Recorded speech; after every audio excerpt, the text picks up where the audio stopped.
Well, ahoy there, Dad and lovely listeners. It's the brand newest installment of the only horror movie review podcast in the entire world. Why, it's Dad and lovely here with the host with the most. It's me, your good buddy, Uncle Ben. Arr, land lubbers, it's me, Hollywood Steve, straight from my home on Catalina Island. Yar, where pirates be. And we're reporting to you guys from a perfectly average Tuesday that's just totally average, ordinary, nothing really is going on. No. You know, it's election day. I guess that's happening, but Sure. things are so normal, I can barely even stand it. There's nothing to worry about, not a cloud in the sky. Well, let's not make people 2 weeks from now relive Election Day, Ben. Maybe that. Yep, where something bad or worse happened. Maybe. Yeah, so, we won't think about that. But just know when we're recording this, that's what we're thinking about. Uh-huh, that's right. If you'd like to skip straight to the review portion, there's a timestamp in the episode description. But more importantly, we're recording this as our first episode after Halloween. Steve, how was y'all's Halloween? It was great. We watched all sorts of stuff. We carved pumpkins and we drank. That's about all you could do for Halloween this year, so that's what we did. What was your drink of choice while you were slicing a gourd? Emily was sipping on some pineapple rum. Ooh, a sweetie. And I was just drinking tequila. Oh, a sweetie. Just because it's you, though, really. Yeah, I know. Yeah, no, we had a good time, though. We carved up some pumpkins. I did. We had various sizes, and I did a tiny Halloween pumpkin, like the OG Halloween. So it was super cute. I'm telling you all, nice. Super cute. All right. Did you guys watch anything cool while you was doing that? Oh, hell yeah, we did. We watched all sorts of stuff. Yeah. Oh, hell yeah, baby. We were watching Treehouse of Horror episodes and Bob's Burgers Halloween episodes throughout the night. Had fun. We watched some Hellraiser. But Raising Hell. Yeah, Hellraiser. Emily finally got me to watch a Disney Channel movie that she watched a lot as a kid called Mr. Boogedy. Okay, I have heard tell of Senor Boogedy, but I don't know nothing about him. What's his deal? What's his story? What's he into? Well, Mr. Boogedy liked to scare children by saying boogedy boogedy boo at them. That works. He also was crushing on some chick, and she wasn't crushing back, and so he turned into a mean old witch guy. All right. Yep. So that's the story of Mr. Boogedy. The real story of Mr. Boogedy, though, is how flat all of the humor is. Oh, wow. Love it. Just so flat. It's just humorless. Just like every So you're saying joke. it's a new classic is what you're saying. A new classic, yeah. I mean, the dad is insufferable. The only way the mother character would make sense of is if every time the dad did something, she looked at someone nearby and said, "I don't know how to get away from him. I've been trying to divorce him. No one will let me." Wow. Like, it makes no sense. Even Emily admitted it was a bad movie. Okay, She just all watched right. it a lot as a kid. But the do not watch list. I watched Halloween Town, which is also one of those Disney Channel movies. I wouldn't say, I've never seen it before, but I wouldn't say as an adult that it's great, but I can see why kids liked it. It's silly, and the creature design is really good. Yeah, so that's one that we also hadn't seen. And at some point, like really early on in the Halloween season, it was like a Saturday afternoon. I had some video editing or something that I was doing, and I think Kate was also working on something. So just like, let's put on something kind of mindless that we don't really have to pay attention to in the background. So we put that on. That's exactly and this. It seemed like, yeah, exactly. It's like perfect for that kind of purpose, right? Yeah. And it seemed like just a good kind of classic, late 80s, early 90s kids movie with, like you said, pretty cool character design. Some of the monster designs reminded me of, what's that Clive Barker movie? Nightbreed? Oh, yeah. Uh-huh. It kind of reminded me of that a little bit. Yeah, it was obvious that they had just various makeup companies working because, like, there were so many different types of designs, but really cool. I enjoyed it, especially the main villain. I thought he looked really good. It might surprise you to find out that came out in 1998. Oh shit! I thought it was like early 90s. Nope. It looks very early 90s though. It does. Yeah, it has that like slightly, like a lot of like made for TV stuff back then had that slightly Vaseline lens, like kind of foggy look about it. You know? Yeah. That's exactly what it was. Yeah. Huh. But yeah, it's fun. It's fine. Yeah, I mean, especially if you have kids, it's probably one, like young kids, not like teenagers, but like if you have young kids, they'll probably really enjoy it. I also watched a little movie called Coco on Dia de Muertos. That'll make you cry right there, man. Ooh. Yeah, it will. For sure. I had not seen it, and boy, it's a good one. I really love the whole style, the look. Everything's great. The characters, all interesting, fun stuff. It was very good Pixar movie, but also just devastating. Yeah, it'll punch you right in the heart. Yeah, when in particular when the dad sings to his daughter, it's like, oh my gosh. Oh man. I'll take my eyes out for a little bit. How about that? I don't know like who it is that handed the keys to like the kingdom of crying children to Pixar, but they just love holding that power, man. And adults too. That's the thing, man. It's like I don't remember like our parents crying when we watched Bambi and shit like that, but like wait, I think these Pixar movies no. Bambi's a sad ass movie. If you'd said Aladdin, that's more okay. Fair enough. But like I feel like these Pixar flicks are just engineered to destroy our generation specifically. Yeah, they are. They're made to be like, hey, look, kid, your parents can cry too. Yep.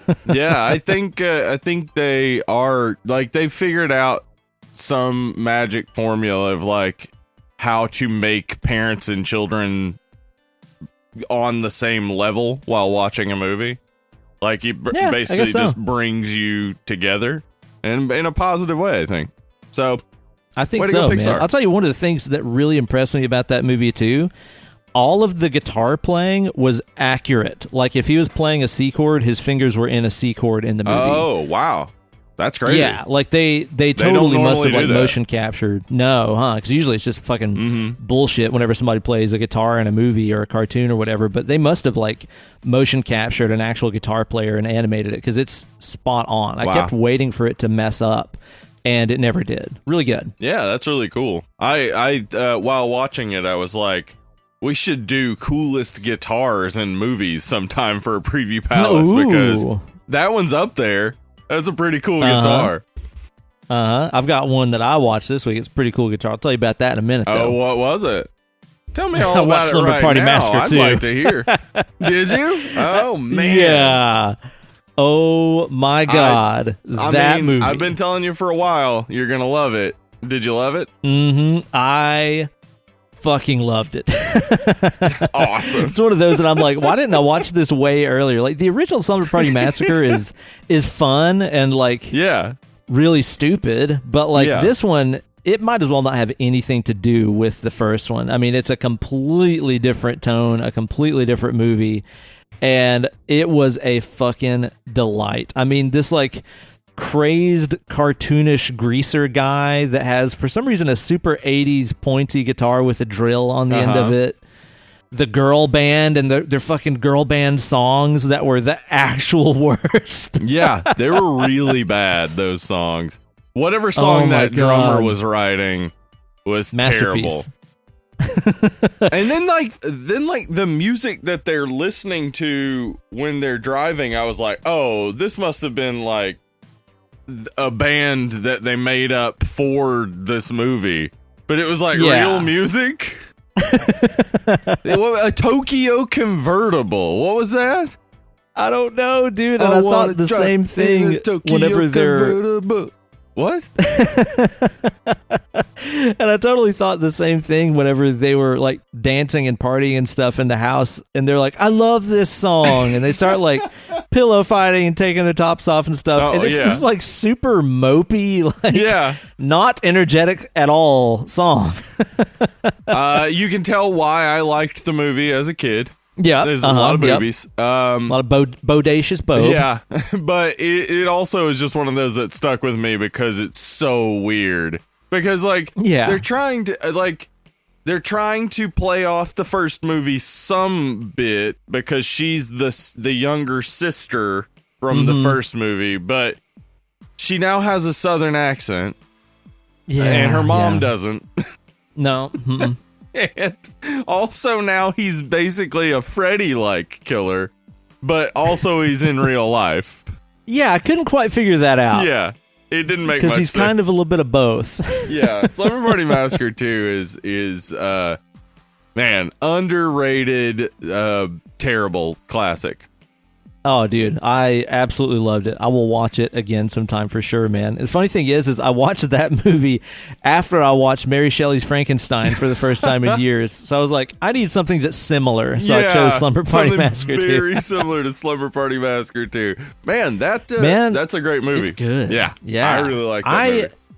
I honestly don't remember the last time that I saw it because it was one of those deals where I was like, yeah, I saw that a bunch of times when I was a kid. And then I start the movie and I'm like, actually, I don't remember most of this. So Yeah. I wonder if I just saw like the TV edit because I know that there's a lot of stuff in there that was way too brutal for them to put on like, USA Network or TNT when I was a kid. Yeah. Because there's some grisly Yes, stuff there in is. there, man. Really good, really sad. Shit, that is a sad movie right there. And old Gilderoy Lockhart just does great in it. Yeah, he does. I really have always enjoyed that movie. We're gonna have to do it sometime for sure. I think so, because it's one of like the only good Frankensteins. Yeah, absolutely. Well, okay, no, that's not true. Because original Monster Frankenstein Squad. and Bride of Frankenstein are both good. They're not. They're not. Bride of Frankenstein is really gorgeous movie. I've never seen it. You gotta.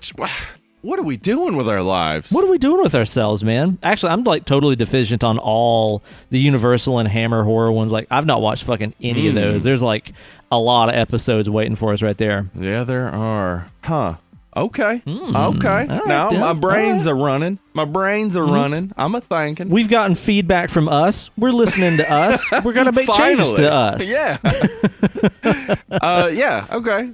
Okay. I'm thinking about it now. Yeah. So cool. You listen to that, or you watch that there, Mary Shelley's Frankenstein. What else you been watching? Man, we watched a handful of just like regular old classics, just some regular old classics. We watched Dream Warriors, which, somebody pointed out recently on my page how confusing it is, according to that song, that they simultaneously are the Dream Warriors, but they don't want to dream no more. What is that about? We got these cool powers, don't really want to take advantage of them, though. Well, I mean, it's like this, man. It's like a soldier who goes to war. Somebody says, like, oh, he's a great soldier. He's not rushing off back to war, though. So they are the Dream Warriors, but they're looking for peace, man. But we'd rather not, okay? Yeah. We'd rather not. Yeah. Like, we could kill the shit out of Freddy, but we'd rather not. I'd rather not, really. Live and let live, Don't right? go back there. He can kill some other kids. Yeah, maybe that's what happens. I think the Dream Warriors are cowards. That's what's Yeah. going on here. Galaxy brain They need to use the understanding of power. Dream Warriors. Yeah, deal with that. And dude, on our Halloween, it was kind of weird for us because we usually host a ginormous party. We're usually the source of the festivities. This is the first time in the life of my wife that she's never hosted a Halloween party. First time ever. That stings. And it's the first time in the past few years that I haven't been to your Halloween party. So Yep. Hurts so bad. it does. I would have liked to have been there, a drinking, a talking. That's right. Talking, doing a little drinking, doing a little talking. That would have been fun. And I'll tell you what we did, though. We decided to make the best of it. Yeah. We got some skeleton onesies that Kate found online, so we're festive looking. Also, onesies, I'm telling you what, clothing of the future. Clothing of the future. Big fan. Big old fan of those As a things. sweaty man, no. That's a pass, Yep. huh? That's a no. Okay. All right. Well, so not for everybody. So we stayed in, and we decided to make ourselves a grand feast. I made a homemade beef stroganoff with steak instead of just like ground beef like people do, you know? Yeah. My Lord of mercy. It was absolutely fantastic. Here's the deal. The recipe I was using came from Sam the Cooking Guy on YouTube, who I highly recommend checking out. He's great. He's a total hard ass, and I love his channel. I did his recipe, which called for using like filet, right, for your steak. Uh-huh. I went to old Hen Hawk Butcher in the old city there in Knoxville to see if they had any for me that I could use, and they had just sold out. But I'll tell you what they did have. What'd they have? They had some Wagyu beef hanger steak. So I used that. Jesus. It was ridiculous. I It was like bet.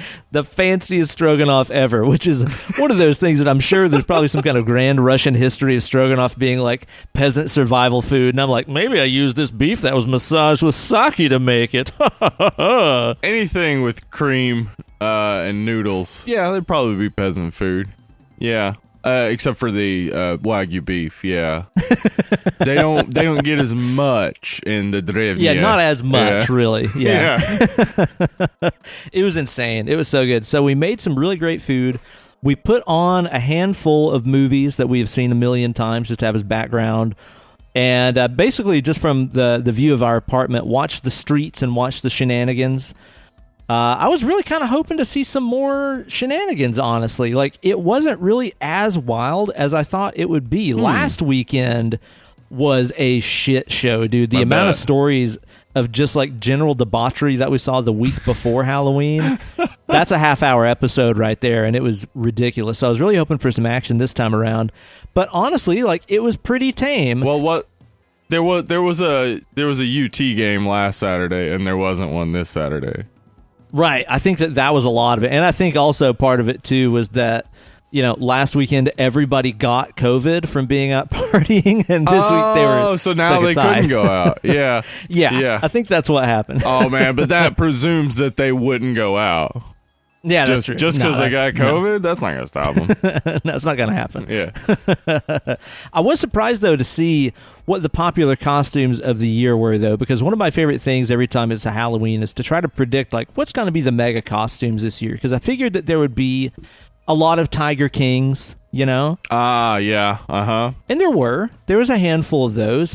Yeah. Were you sure those weren't just normal dudes? Because I mean, I've seen a bunch of Tiger Kings in the South myself. That's true. Yeah, that's the thing that gets confusing. It's like, are you wearing a hick outfit or Are you a are you hick? just going out? Yeah. It's kind of hard to tell sometimes, honestly. The line blurs. Yep. I kind of figured that I would see a lot of, let's say, doctors, ninjas, and bank robbers. Why? All very mask-friendly costumes, Steve. Oh, good call. Yeah. Or professional, like Mexican wrestlers. Oh, yeah, luchadors. Yeah, Actually, luchadors, that'd be a great way to do it. I think that's just what I'm going to start doing. Instead of wearing a mask every time I have to go to the store, I'm just going to wear a fucking luchador mask, man. Fuck yeah. I bet there are some N95 luchador masks out there. There have to be. The thing is that carries on the luchador tradition of, like, you wear your mask everywhere you go. Those guys were Hell responsible yeah, before that it was a would be- thing, man. Oh, man. I'm into that, by the way. I really want luchador masks to become a normal fashion accessory. Man, Dude, that would be I'm telling you awesome. what, man. Especially with this, like, super cold snap that we just had in Tennessee where it's been, like, 30 degrees every night. Mm-hmm. It I gotta has. tell you this. I was saying this all summer long and stuff, too, but, man, wearing a mask in the winter, I'm a big fan of. Yeah, Because I'm a it is guy that gets nice. the dry old sinuses. I Uh-huh. usually wrap a scarf around my head and my face. Yeah. Man, I just got a buff or a gator that does the job for me. I'm a huge fan of winter mask. Winter mask. That's my new black metal band. Uh-huh. And Cobra Commander is the lead singer. Yeah, obviously. Winter mask.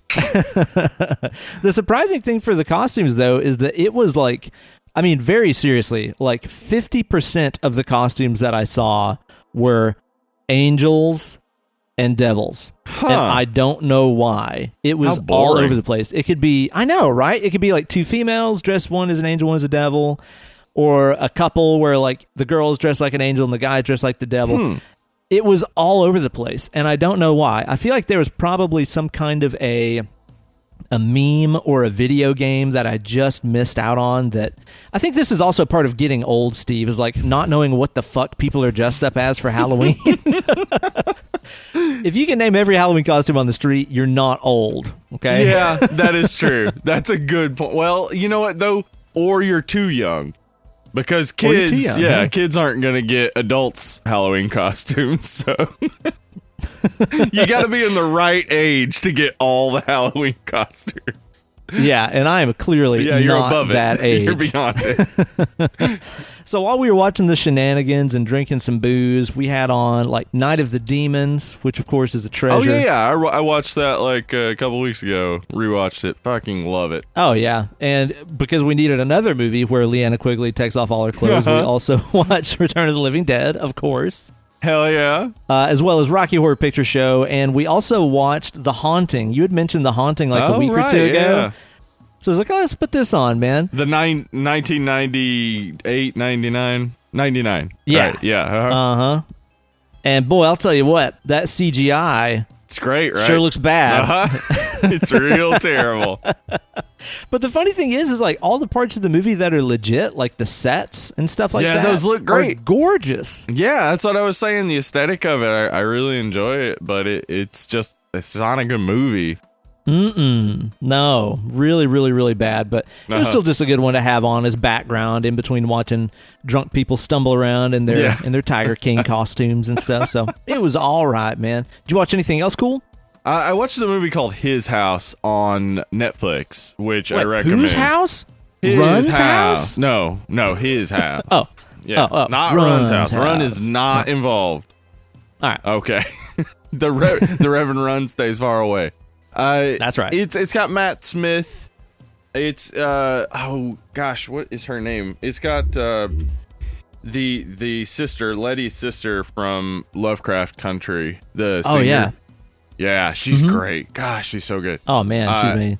It's about these two African refugees who they escape the Sudan and make it to England, and basically like, you know, there's a sort of sinister atmosphere and stuff going on, but it's like a slow burn haunting kind of thing, but also like it slowly reveals some stuff that is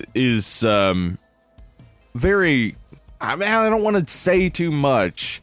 It's very dark and very like it really brings you into what it would be like to be a refugee, which is scary as fuck. Well, according to Tom Petty, you don't have to live like a refugee. You don't have to live like... Yep, that's right. He did say that. Seems like it's an option. Yeah, but I think you do sometimes. I think maybe Tom didn't realize that refugees don't have a choice. Pretty easy to say when you've never been a refugee, Tom. Right? I recommend it though. It's dark, very dark, and not like a happy movie for sure, but definitely worth a watch. I'll watch that next time I'm just feeling a little too good. Yep, that's a good idea. I'll watch Honey Boy and then that, and I'll be like, all right, now I feel properly terrible quite again. An evening. I'll tell you what, Steve, because of this shift in the weather that we've had to go and turn our heat on already. You guys turned your heat pump on yet? Yeah. Woo. I keep my vent in my office closed because I am always hot, but yeah, we've had to turn it on in the rest. Ooh. So tell me something I don't already know about you, big boy. Ooh. I'm a sweaty man. It's not a positive. Well, speak for yourself there, Steve. But man, I'll tell you what, it's got this air in here just so dry that my palate is just a desert. It is a dry and barren place. I need something just to wet it up so I can continue chin wagging with you here, Steve. What do you think we should do? I think we should grab ourselves a 512 pecan porter. I happen to have one of those. Where did this come from? From whence did it originate? Well, you're going to be surprised to hear this, but Lamar dropped these off. Oh my God, Lamar that brought us all the best beers we've been enjoying the past couple weeks? Yeah. I'm excited to get into this one. He said to drink this with cookies or dessert, but I don't eat cookies or dessert. So this is going to be my cookies and dessert. Oh, I'm sweet enough as it is, aren't I? Now, I've got this poured is a out, 6.2. and it is... All right, I'm going to crack mine. It is dark as hell. Woo! Boy, I had a super dark beer the other night. I had myself an Old Rasputin. You ever had an Old Rasputin? Oh, yeah, uh-huh. Yeah, I have. Good stuff. You ever drank a loaf of liquid rye bread? Because that's it. Just a full loaf of Russian bread. Russian bread's some good stuff, by the way. Is it? Is that a thing? Yeah. Mm-hmm. Ooh, this is dork right here. I hope it's nice and pecan-y. I hope it's got a lot of that pecan flavor in it. We do have to talk about this important issue. As we're from the South, what are we supposed to say? Because pecans. I've always heard pecan, though I also hear pecan in this region. Mm-hmm. I think in East Tennessee, it's kind of a mix of pecan and pecan. Now, where I grew up, if you grew up in, like, let's say Western Talbert, Tennessee, Western like Talbert. I did, the western edge of it, though. We're not from North Talbot, no. No. Over there, we say pecan. A pecan. Mm-hmm. Yep, like you're peeking at your Christmas presents. I'm peeking at them. A pecan pie. A pecan pie. I'm just peeking at that pie is what it is. We say pecan over there. I usually go for pecan. I think that's my pronunciation. Pecan. Yeah, I say pecan. That's what I think. I think that's what my family says. But I also always get mixed up on whether or not my family says neither or neither, and I think they say both. Ooh. Yeah, that can happen. I think they do because I know for sure. My grandmother says heathern. So she heathern. probably That's says classic. neither, not neither. I'll tell you what, I just had a sip of this stuff right here, and it is, as Lizzo once said, good as hell. Is that right? Let me get some here. Yeah, wet your whiskers in that right there. It does have a nice velvety, chocolatey darkness to it. It's not overly sweet. It does have a little bit of sweetness to it. I'm going to say it's like a semi-sweet kind of beer. Not one of those that you have and you're like, oh, that's dessert. Yeah. That's what I was thinking, and I see why Lamar said to drink it with cookies or dessert. I think it would pair well with something sweet because it's not overly sweet. There is the pecan is there. You can taste it. That's nice. I'm a fan of that right there, man. Yeah, I think I'm going to try to get more into some like porters and stouts and stuff like that now that we're kind of getting into the colder months, you know?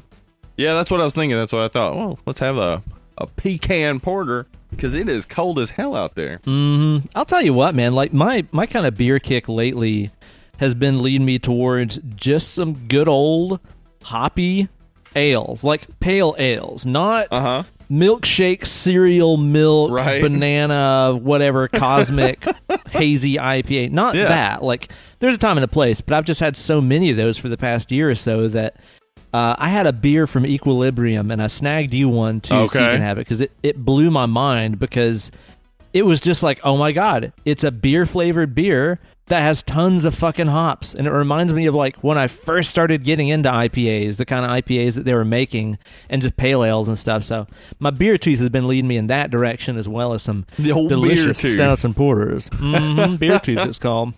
I had one from Pretentious the other day that was a cinnamon roll stout. What the hell?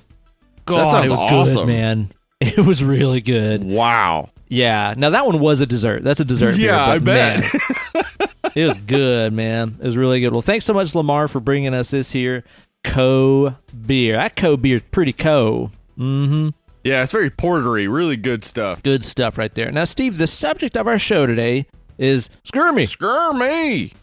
Skirmy. Skirmy. And this movie concerns a feller what goes up to a little cottage to do himself a little writing retreat. He's going to get some ideas. He's going to work on his books, work on his literature. But he seems to have a little case of that writer's block. And that's one of those things, Steve, that I don't think there's an artisan alive that hasn't hit themselves a spot of bother and encountered some writer's block. You're a writing man. I'm a music writing man.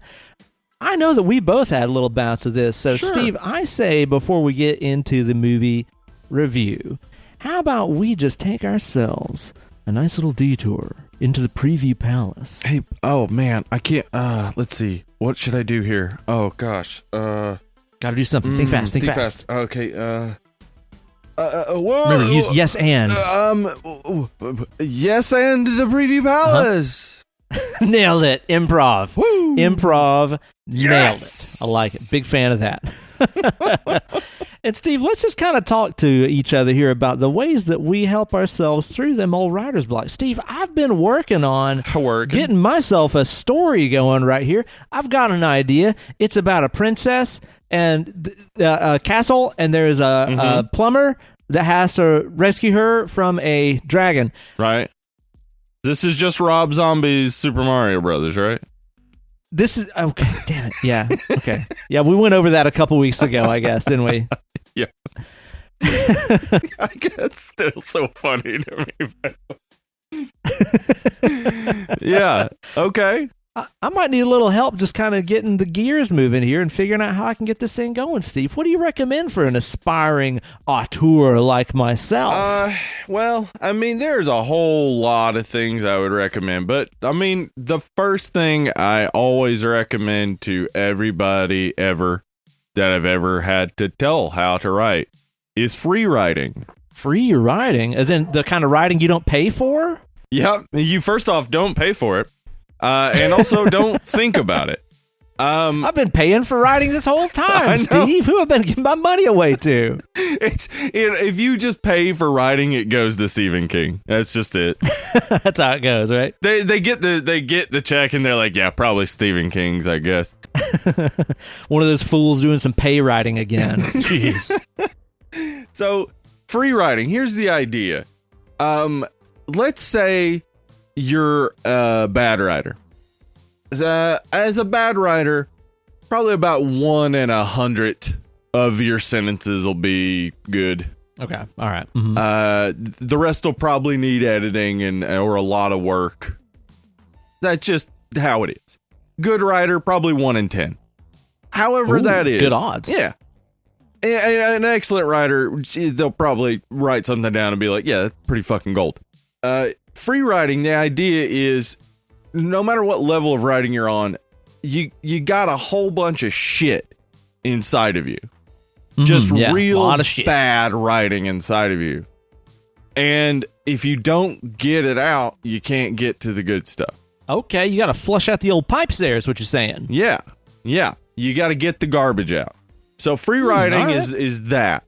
Basically, you set yourself a time limit and you start writing. That's it. You don't write. Is like pen never leaves the paper. It never leaves the paper. You never cross anything off. You never stop writing. If you can't think of anything, you just write. I can't think of anything. I can't think of anything. I can't think of anything. If you think it's stupid, you write. This is stupid. I don't know why Steven said to do this. There's no fucking way this will ever work or whatever. Doesn't matter. Yeah. Just write it all down and write until the time limit's up. What's that going to do for me, Steve? It'll get the garbage out. 2, it gets you going. It works every fucking time. I swear it works. It might not get you working on the project you want to work on. That's something that requires a lot of discipline and stuff, but it'll get you working, which is an important part of writing. Yeah, and I totally get what you're saying, because I remember like back when I was a kid and I was doing art just for fun. It's like I would sit down and like my inspiration to work on some stuff would usually strike me in the evenings and stuff. So I'd always be like, okay, it's evening time. I feel inspired. I'll do some drawing or whatever. Right. And whenever I started going to college for art and it was like, hey, it's time to wake up at 8 a.m. and go paint. Yeah. I was like, well, I can't do that. I work in the evenings. That's how it's always worked. That's when the inspiration hits me. Same. And I was like, I can't do this. But then the thing is like whenever you just go in there every morning and it's like, well, dip your paintbrush in something and get to work. Start doing it. Yeah. Yeah, it's kind of amazing. And you realize like, oh, actually the ideas aren't really on a timeline. Right. I have more ideas at that time. Probably the most effective time to work, but I can work any time if I sit down and do it. Yeah, totally, man. Yeah, I get it. That's exactly what I experienced whenever I had to like work on a schedule that was not what I was comfortable with. You're right. It just kind of gets the old gears turning. What do you do, Ben? What do you do when you can't do anything? You know, I've had those moments where I'll be like, I need to work on me a tune, and then just ain't no tunes coming out. Where'd the tunes go? I've still got all the same notes. I've got all of them, but they're just not coming up my fingertips. Oh, no. What to do, right? Well, the truth of the matter is, at least, you know, from the perspective of being a musician and stuff like that, you don't always have to be creative. Right. Okay, and what I mean by that is like, whenever I have moments where I'm on a creative streak, it's usually like 24/7. I'm just like churning out ideas and stuff, and it's nonstop. Right. But then every now and then the tap just gets shut off. It might be because life got in the way. It might be because, you know, you have some deadlines and obligations to meet or whatever. But every now and then the tap just shuts off. And I remember early on in my days being like, oh no, like my creative days are gone. Like the tap will never open back up. I hope I wrote all my songs because they're not coming back. It always comes back. Yeah. It always comes back, you know? It's not that far away from you. You just can't see it at that moment. And I try to use that time when I'm not feeling creatively productive to be physically productive just by practicing. Just do exercises and things like this. Work on things that aren't necessarily creative. Work on perfecting the body while the mind is taking a rest. So even if like I don't feel mega inspired to like play music and write songs and stuff like that, I'll still pick up the guitar and bust out the metronome and get my hands in great shape. That way, whenever the ideas come back, I have the ability to execute them. Yeah. Yeah, I think, I mean, there are exercises you can do in writing just beyond like music, in writing physically. Exercises you can do that are really good ideas, like just finding writing prompts that, you know, things that aren't your idea, things that, you know, somebody else came up with the initial idea and now you're just playing it out. Like, okay, how would this play out? What would I think would happen in this story? You know, and maybe that never becomes anything, but it's just practice. It's about like getting better at thinking a story through. Or in your case, playing a song, learning. I was going to ask you what you thought about like the writing prompt thing, because that's also something that, I mean, obviously, because I've never been into like writing and stuff like that, I never really knew about it until recently. But it's something that I've actually practiced with my students and stuff for years. And this is like a really fun exercise. Hey, free little music lesson for you guys out there. Try this out because it's seriously amazing. But you could do the same thing if you're writing a script or a book or whatever it is that you're working on. But okay, let me put it to you this way. Norman Rockwell, beloved American painter, as wholesome as apple pie. Sure. You've seen his illustrations your whole life. Just a lot of wholesome-ass shit. Do you know how he got so good at making, like, pretty photorealistic portraits of people? How do you do that? He traced photographs. Oh, okay. He put photographs on a light board and put tracing paper over them, and he would trace them. He would learn how to make the form by copying somebody else's form that was already made. And I know that in a creative field, that immediately just sounds like I'm saying, oh, rip somebody off. Yeah. But the thing is, yes, even though we're doing something creative that is art, it still has structure the same way that a building is built off of a blueprint. It must have structure or else it falls down. And if you were an architect, if you're studying to learn how to create the best buildings and homes and stuff like this, and your mentality was, I'm just going to go out there and create something. Don't you want to study anybody else's blueprints? No, that's uncreative. Do you see how dumb that sounds? That's ridiculous, yeah. Sounds really stupid. Yeah. Because you'll end up creating a bunch of shit that's going to fall down.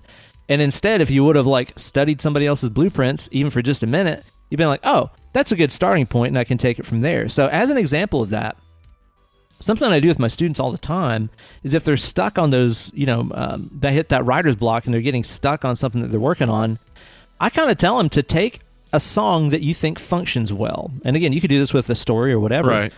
Right. Take a song that you think functions well. Let's say Smells Like Teen Spirit. listen to the song and write out on paper what's happening in that song. So it's like part 1, clean guitar riff. Part 2, same riff, but it's aggressive. Drums come in, right? Mm-hmm. Part 3, simplified bass riff, vocals come in, song gets quiet. Yeah. You know, like write out on paper what is happening and then write your version of how that song goes. I'm not saying copy the tempo. I'm not saying copy the key. I'm saying, like, if I handed you that on a sheet of paper and I didn't tell you it was Teen Spirit and told you, hey, write this song, how would you write it? And I've done this many times in my own tunes, just studied the blueprint of something that I think works really well, literally written out on paper how every section of it feels on an energy level and feels on a emotional level, you know, crazy verse, happy chorus, whatever it is. And then I say, okay, write this song. And sometimes you start writing that song and you realize, like, oh, it would have been better if you would have gone this direction instead. Yes. And then it really becomes yours at that point. Absolutely. Yep. And like I said, it's like, you know what I mean? People think that's like, oh, you can't do that. It's uncreative. You're stealing. No, you're not. No, it's not. We're building things. We're studying each other's blueprints, man. That's just, it works. Yeah, that actually goes into what I was gonna say on my second point here is don't just read, watch, or listen to things. You need to, like, if you're in a state of like just creative stall, reading or watching or listening to things can really get those juices flowing.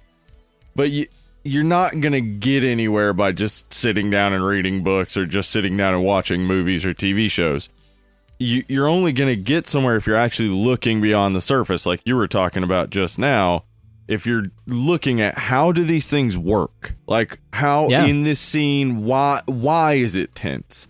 What is making the tension that I'm feeling when these two characters are in this moment? Is it the music? Is it what they're saying to each other? Is it the interaction they've been having before? What happened after it? Yeah, like, really study the things. Like, a lot of writers get stuck in just what they would call research, which is just watching movies or watching TV or reading, like really looking at these things, but they're not efficient at looking beyond the surface and trying to understand how these things function.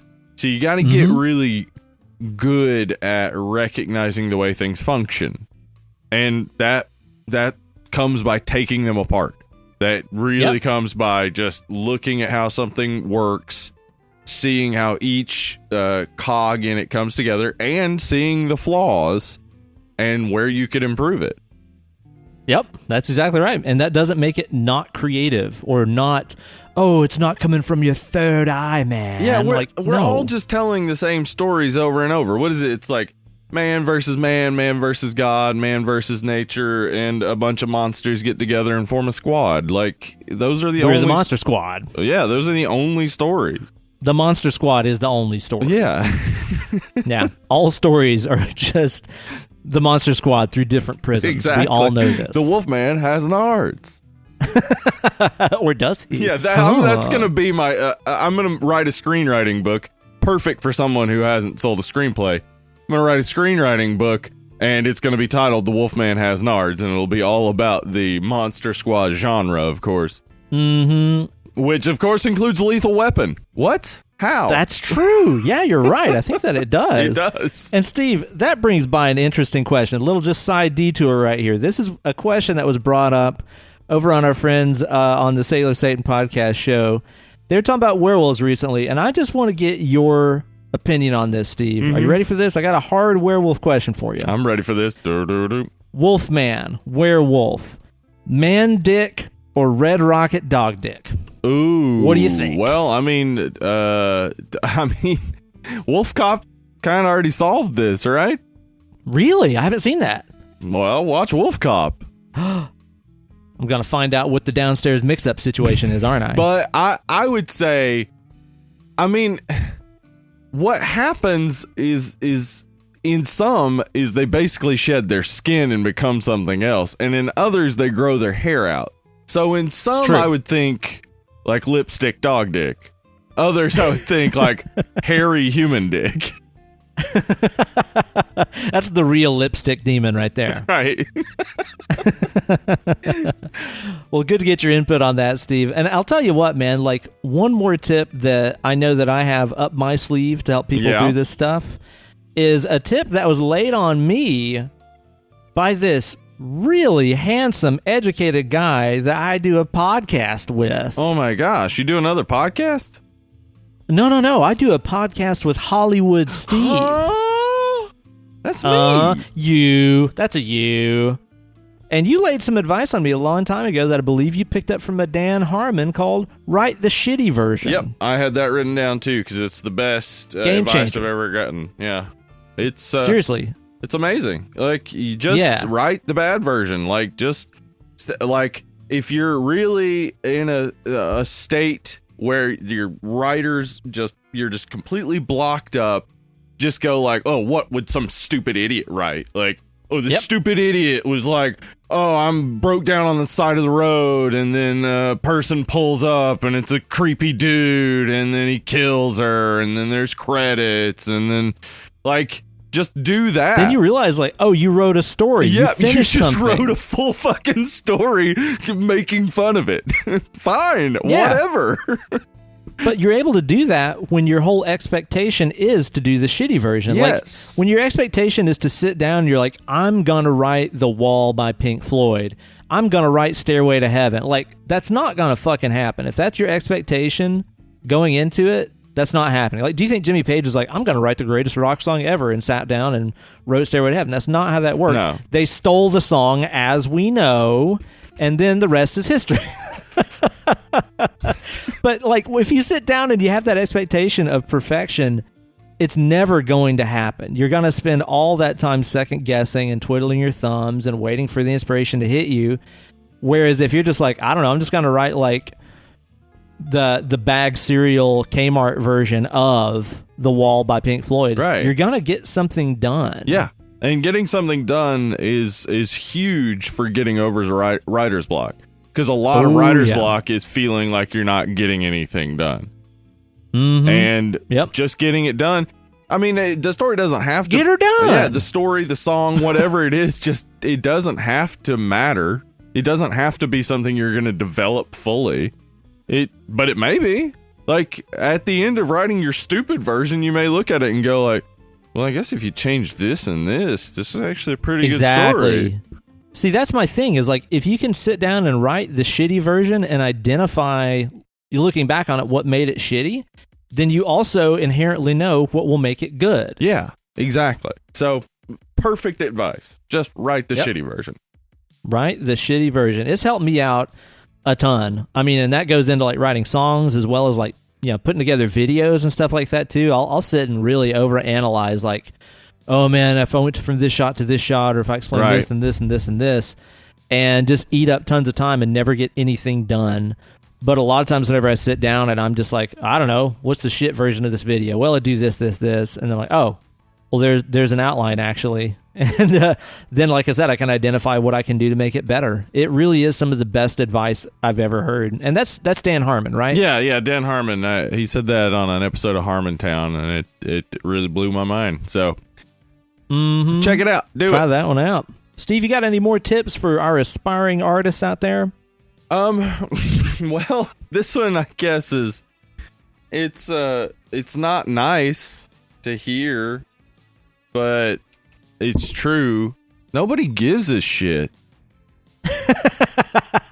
Like, who gives a shit? Nobody does. Like, here's the thing. Like, we made a podcast for a year before a number of people were listening. Some people make podcasts for years without getting to, 100 listens an episode.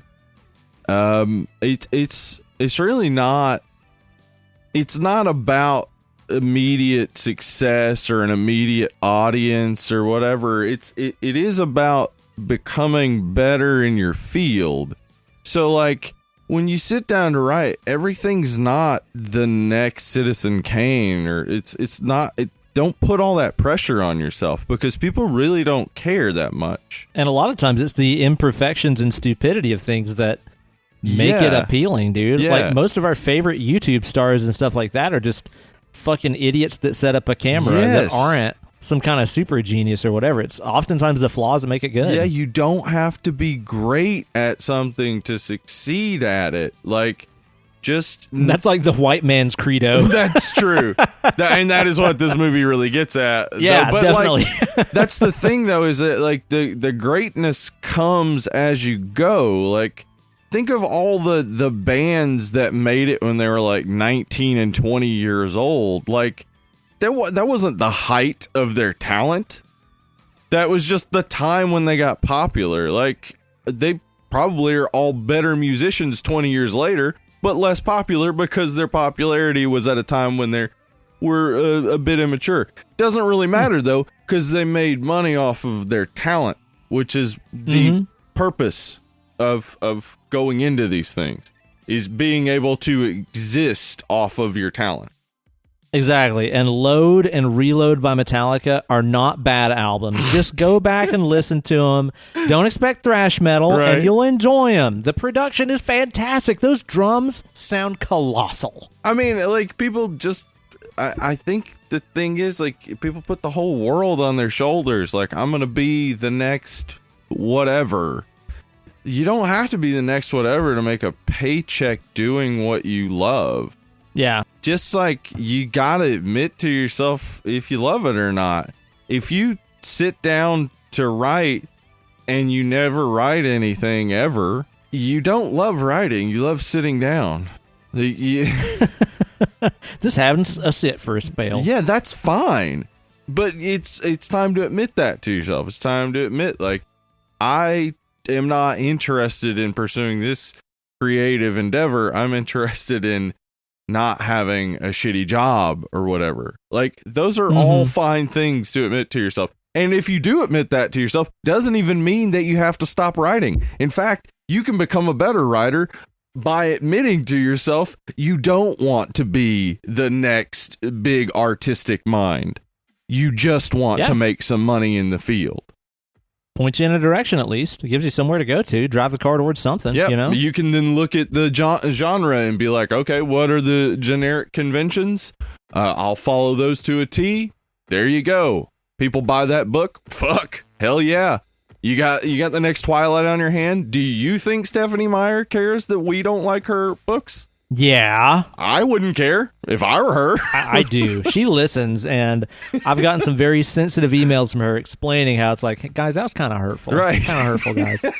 But the better question is, do we care? Fuck no. Yeah, so I think a lot of writer's block, is just getting over that and saying, like, what do I want to do? What is my goal? And pursue that and just embrace it. Don't fucking feel bad because you're writing romance novels or whatever. But if they make you money, write your romance novels. Well, there you go, man. I think those are all pretty damn solid tips for people. I think that really just studying the blueprints, writing the shitty version, making yourself do the work, even if you don't feel like it. Yeah. It is amazing what comes out with a little bit of self-discipline. And I know that, you know, being a free-spirited artist type like myself, like talking about using your creative output in a disciplined, scheduled way, that sounds super lame, but man alive, it works. Right. It really, really does. Yeah, you know? I mean, creativity's not sex. Like, sure, scheduled sex is sad, but scheduled creativity is how you get work done. Yep, that's true, man. Well, I hope that helps you guys out in your quest to creativity as dead and lovely listeners. And it's at this point that I would like to remind you, if you want to help support our creative endeavors, there's a number of ways you can do so. You can do it for free by rating and reviewing on Apple Podcasts or wherever the hell else you can review a podcast. Well, I think we only got like one new review in October. What? That's pathetic. We got a ton of judging listens, you. so I'm cool with the listens. But That's cool. Go tell everybody how great we are. We give. We just want a little bit in return. And you can also give us a little in return by supporting us on Patreon. Yeah, patreon.com/Dead and Lovely. Head over there, become a patron on any level. You get access to the Patreon exclusive episodes. $5 patrons, you get to submit a movie title for the random drawing each month. Yeah. And then we cover whatever movie we draw. And we also just pick movies from out of that bowl randomly all the time to cover. So become a patron. Drive this car. Yeah, that's right. Baby, you can drive my car. Well, hey there, Steve. Hey! What does a guy call his best friends? Is this a joke? I don't know. What? Yeah, it's a joke. It's a funny one. His testes besties, of course. What? Steve, Halloween is right around the corner, and you don't want to spook someone with your creepy bush. You want balls so clean it's scary. I mean, it's scary good, though. Scary good, yeah. Not like scary like, oh, God, what's going on there?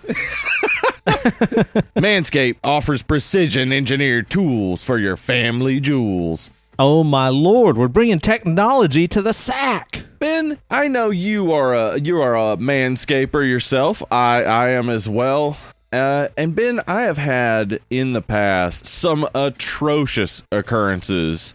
Oh, while Lord of mercy. using a trimmer on my downstairs area. In fact, I've had some bloody experiences. Oh, Lord of mercy. Nobody wants no part of that. No, you don't. And I know some of you out there thinking, it's a crazy old time. I don't even get out ever. Why do I need to manscape? Let me tell you this. When you look good, you feel good. And when your boys look good, boy, do they feel good. I'll tell you that. You're doggone right, Steve. Just because you're in quarantine don't mean you don't need to be clean, y'all. But, Steve, let me let you in on a little secret here, because I know we got a lot of listeners on the show here that are saying, but Steve, I ain't got no balls of my own. I don't need this manscaping. Let me tell you what, ladies, this can be for you, too, because I'm going to tell you what, you can get this thing and take advantage of using that up before somebody creates Womanscaped and starts charging you 3 times as much for the same stuff. Y'all know how this works. Listen to me, Dead and Lovelies. Manscaped is forever changing the grooming game with their Perfect Package 3.0. What's in there? You get the Lawnmower 3.0 for lawn mowing your nards area. It's skin safe. I used it. No tugs, no nicks. I enjoyed it. You can even create a little less mess by using that thing in the shower or getting one of those Magic Mat disposable shaving mats they got. Catch all that hair as it drops. And let's not forget about the Crop Preserver anti-chafing ball deodorant. Do what? And moisturizer. This is amazing. You're putting deodorant on your armpits.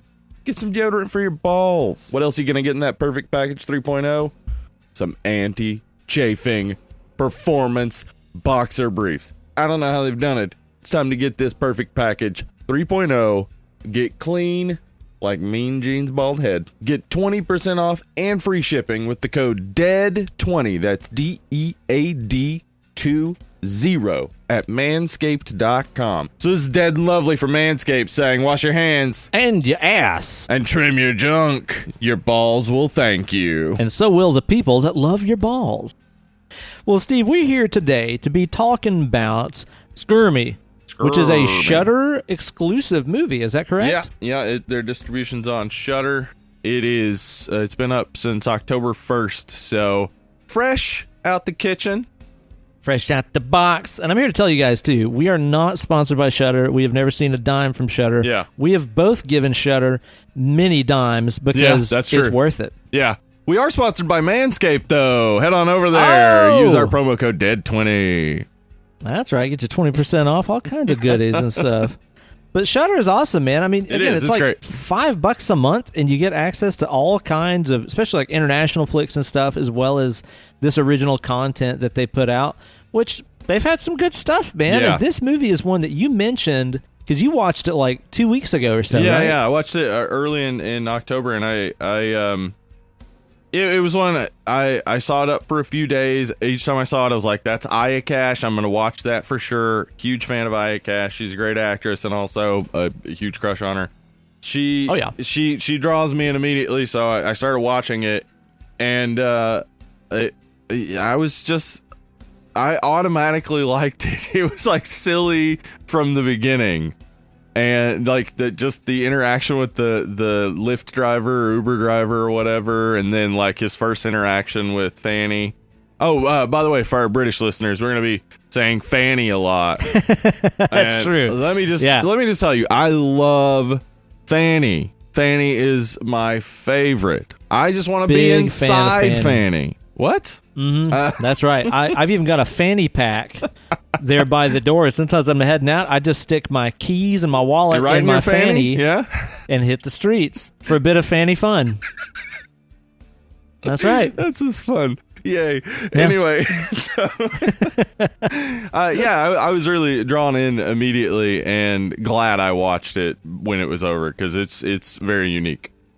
Yeah, so you didn't really tell me much about it, and I'm glad that you anything. didn't. Yeah. Yeah. So like just to keep myself totally in the dark, I didn't watch any trailers for this. I didn't even read the description. Yeah. I just made sure that I was watching the right one because there's multiple movies called Scare Me. There's another one called Scare Me, which is an anthology, which has a really cool poster. I haven't seen it, and it's on Amazon Prime.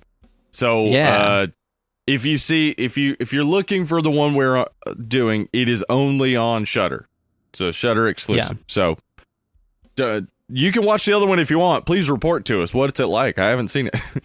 Yeah, because I wonder about that, because it's also kind of funny that you mentioned that it's an anthology, because this kind of is, too. We'll get into that as we go here, man. But, like, I had no idea what to expect getting into this movie. And, yeah, if you're listening, like, don't let us spoil it for you. Just, I would recommend watching it. I'm just going to say out front, like, here, I recommend watching here it. And go watch it, because it is definitely not something you want spoiled. It's not like there's a big twist. It's just like the entirety of the movie, honestly. Yeah, the entire experience is really unique. Yeah. And I think even like if on paper I wrote it down or if I tried to explain to someone what this movie is, it would sound really fucking terrible. It would sound so boring. I can definitely see the pitch for this on the other side of the table, them just being like, and how's this gonna work? Right? Like, what do you mean? But yeah, so it's a storytelling anthology sort question mark of. Yeah. The entire concept is that this guy, played by Josh Rubin, the writer-director, who's a very funny dude, great at impressions. He plays a guy named Fred, who's gone up to a cabin to get away from his problems, and he runs into Fanny Addy, who is, she wrote a book called Venus, which is about a zombie plague that only affects women. And it's a bestseller. And they run into each other, and they're staying in cabins near each other. And they get together because they're bored, and they decide to tell each other scary stories. Because the power went out. Yeah, which sounds like the setup for the wraparound story for an anthology that would then cut to the different, shorts. Stories they're telling, right. But instead of doing that, it is actual storytelling that is so effective that you don't need the visual. I mean, they give you some of the visual, but you're always just seeing these two, or later, when Chris Red shows up, the pizza guy, 3 people acting out this story with like very limited effects and stuff. And how can that creative. Be good? Yeah, how like could that when be you good? Say that right? on paper, you're like, the whole movie is 2 and at times 3 people telling each other scary stories. It never cuts away to the story, to like different actors and stuff like that. You're literally just watching them tell stories. How can that be any good? And it would have been so easy for this to be fucking terrible. It would have been. This could have been so boring. Yeah, watch. with bad acting, with poor directing, poor writing. Because the stories require not just really good writing on the page, but really good storytelling by the actor. Yeah, this is one of those that you can tell everybody was on the same page Right. as far as like the movie that they created. Yeah, for sure. And that works because of the small cast. Like, you're able to have much more control with such a small cast over who you bring in. And, you know, bringing in Aya Cash is perfect. I mean, she has a theater background and stuff. So this is, you know, very theatrical and playing to an audience in a way that a film normally doesn't. But it works in the film because, you know, there is an audience. It's the person who's listening to the story this time. It's I mean, I can't say enough about how unique and interesting it is. Me too. Yeah, because like in a lot of ways, the way this movie played out to me, and it was probably like halfway through the movie, I have in my notes like, is this an anthology? Like, is it? Because it's just kind of like story to story to story without a lot of stuff going on in between these tales that they're sharing with each other. I would say there's a lot of stuff because there's a whole tale running through about him and her and their tension and stuff. Like, it's not a lot of activity, but there's a lot going on. Like, it's so perfectly nuanced throughout that, like, even small things in the story are telling a second story that's running throughout. Like, where he'll snip at her, she'll snip at him, and like it's rising the tension between them that builds to the final story ? Yeah, question mark. Yeah. It's really weirdly effective, and what it plays like to me is an anthology movie, like a Creep Show or a Tales from the Hood or something like that, where you get to stay there as the person tells that story. Like, it made me think about Tales from the Dark Side, where you got the kid in the oven and all that stuff, and he's telling stories to like try to buy time, and it's like, but then what if you just stayed with that kid? Yeah, like, how did he tell the story? Yeah, and it also made me really want a movie that's like a version of Tales from the Hood, where you got the gangsters that are going there to get the shit, and it's just that guy telling the story. Clarence Williams, right? Clarence Williams, yeah. Like, I want that movie that just stays I would love with to him. see him telling those stories. That would be intense as fuck. But it's so cool in this movie because you stay with the narrator as they tell their segment of the anthology, but also you're kind of there with the person that's listening. Like, they're the audience the same as you, and they are making comments and critiques about the story the same as you are. So this is okay. I want to talk about this because this movie is meta in so many levels. Basically, what you're watching is a writer's room. You're watching them workshop the story as they're playing out the story. Yeah. So, which usually, as a watcher, you just see the final product. Right. Yeah. So you're seeing the creativity going into it as well, and the, you know, like, you also see how she is better at this than him. Like, it's constantly proven how she is not only better at coming up with ideas, but better at fleshing them out, better at recalling things from earlier in the story and bringing them back, like better at integrating all the ideas that come up in the sort of brainstorming sessions. Like, she's so much better at it. But the meta element there, where they're basically showing the development of the story, is also playing into the meta element where they mention horror movies. Like, they'll be like, it's like this, like this, you know, or like, you know, he has the line from Jaws basically, and they talk about the Crypt Keeper. They talk about the Crypt Keeper, the keeper of an anthology movie. Exactly. Even. Yeah. So, like, and they both do great impressions of him, by the way. Yeah, so good. Yeah, I really like. I enjoyed that meta level as well, where it's like, this is a world where all those horror movies exist. And basically what it, like, I was thinking about it, it's a strange type of meta where it sets up a world that's exactly like our own. So does it lose the meta? Like, is it gone past meta? Like, is it like post? I don't know. Because and that's the thing that's weird about it too. Is like, okay, in this world, obviously The Shining exists. Yeah, it does like exactly. a magnificent impression Right. stuff. But then at the same time, and this is also, you know what? Now that I think about it, maybe this is a testament to how he's just kind of a shitty writer. Whenever the pizza guy shows up later, the pizza company is the Overlook Pizza Company. Right. Did you notice that? Uh-huh. But he doesn't notice that. Right. Like, I feel like a real Shining fan He's would not very notice that. perceptive. She's extremely, like, they show that where, like, he's looking for the address when they order the pizza, and he's, like, looking all over. He walks right past it. She just sees it and picks it up. Like, he's not very perceptive. He's not very good, like, reading people and stuff. Like, he doesn't have the talents you expect from a writer. So, yeah. like, well, it's also made clear too that like he's like, well, when you write for what is it, wing joints and yeah, he's car doing paint shops or advertising some writing. shit.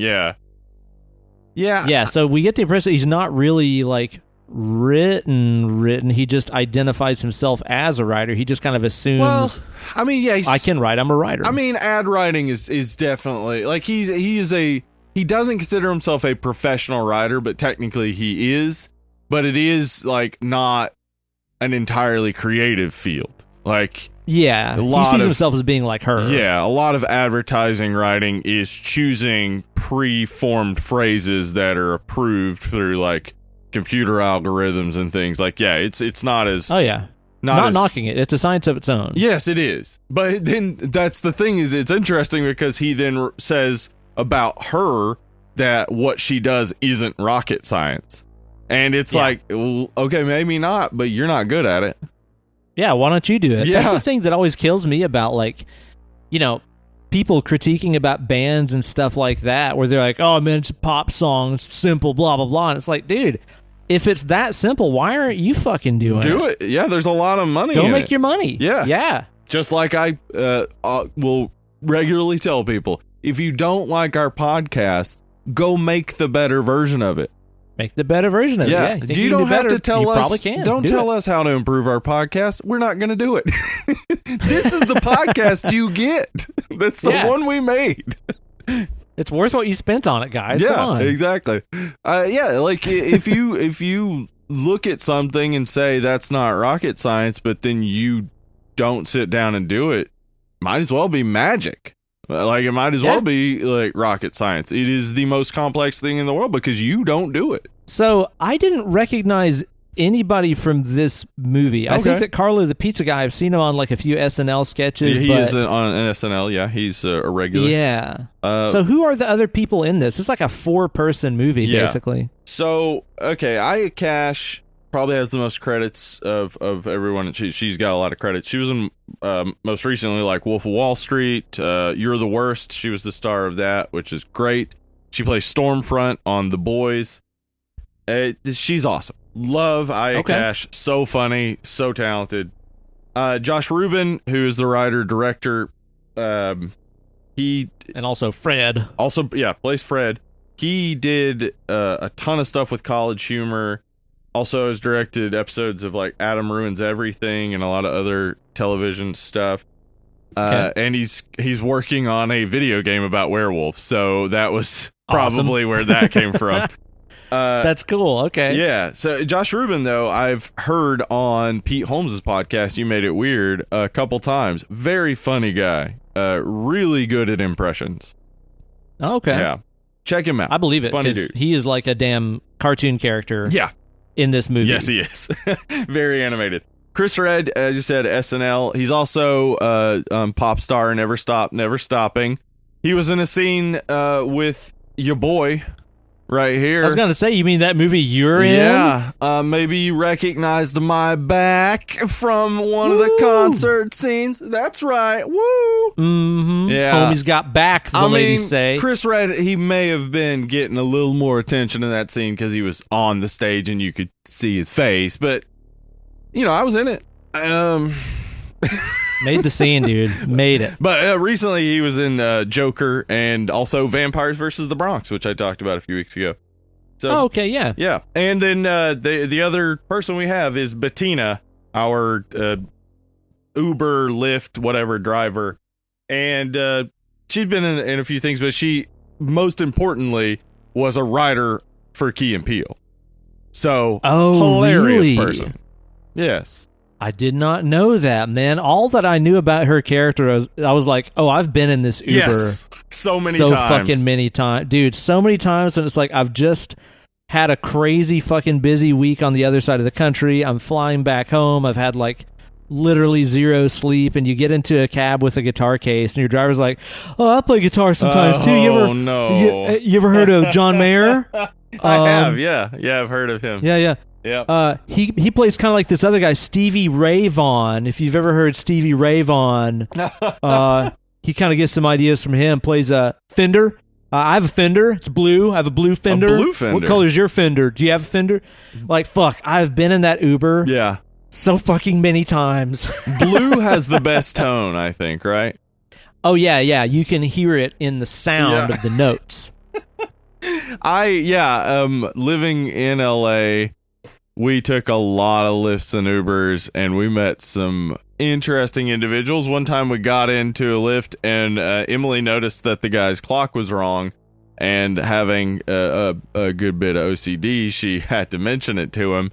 And then we had to, for 30 minutes, listen to him explain his theories on time and how, like, oh my, and it was only helped more by Emily's natural curiosity. So like she had to keep digging, sort of digging to try. Because like he was like, oh no, that's 17 minutes fast. Because if I'm not 15 minutes early, then I'm late. And we were like, oh, okay. So why is it 17 minutes fast? And he's like, well, I just remember the other 2 minutes. We were like, oh, all right. And Emily was like, wait, but doesn't your phone have the correct time? And he was like, yeah, but I remember that 17 minutes slow. What? God, this guy's got a system. No, and that's the thing, is I kept thinking after a while, like, he doesn't have a system. He just, like, he's one of those people that you tell him that his clock is wrong, and he's like, no, it's not. Like, I can't let anything be wrong. I couldn't. No, never. I couldn't just be like, oh, it is. Fix it. Like, no, I got a complicated I'm forced to system. respect it, though. You know, it's like, as much as I dislike it, I am forced to respect it. Yeah, because I'm in the back seat of the car, and like, what are they gonna do? Like, yeah, they could drive it off a cliff with us in it or like, something. Yeah, man. Yeah, that's the thing. Is like they get you in those conversations, and you can't just be like, "Fuck, what? Shut up." It's like hiring somebody to hold a gun to your head while getting Right. you to a destination. It's Yeah. like, I'll talk about whatever you want to talk Yeah, about, buddy. sounds great. Okay. Yep. Cool. 17 minutes So to that blue 15 Fender, minutes huh? minus 2, Whoa. right? Yeah. What's your favorite John Mayer solo? Oh. But Bettina, yeah, she is a perfect example of reason why if you get into an Uber or Lyft, you don't want to say I'm a writer. Just don't. Just don't say what you do. Yeah, just don't, if you're, man. especially if you're in LA, don't say I'm an actor. Don't say I'm a writer. Don't say any of that stuff. Don't, because they are too. They are too. My favorite move is the fake headphones move, where it's just Ooh, like, yeah. even if you're not listening, just pop the headphones in, you look busy. Big fan of that move right there, man. But it's funny how, like, her character sets up right away that this movie is going to have some whimsy and some comedic elements to it. And then it turns out that, like, she's the one that gets to really reap all the benefits at the end of the movie. Yeah. Yeah. She gets everything. And it's a really funny moment because basically the movie is dealing, I mean, other than dealing with gender politics and things like that, which we'll get into, it's dealing with, like, creativity and who is responsible for an idea. Like, who gets the credit for an idea? When you, as a group, are talking about things and an idea is said, who does it belong to?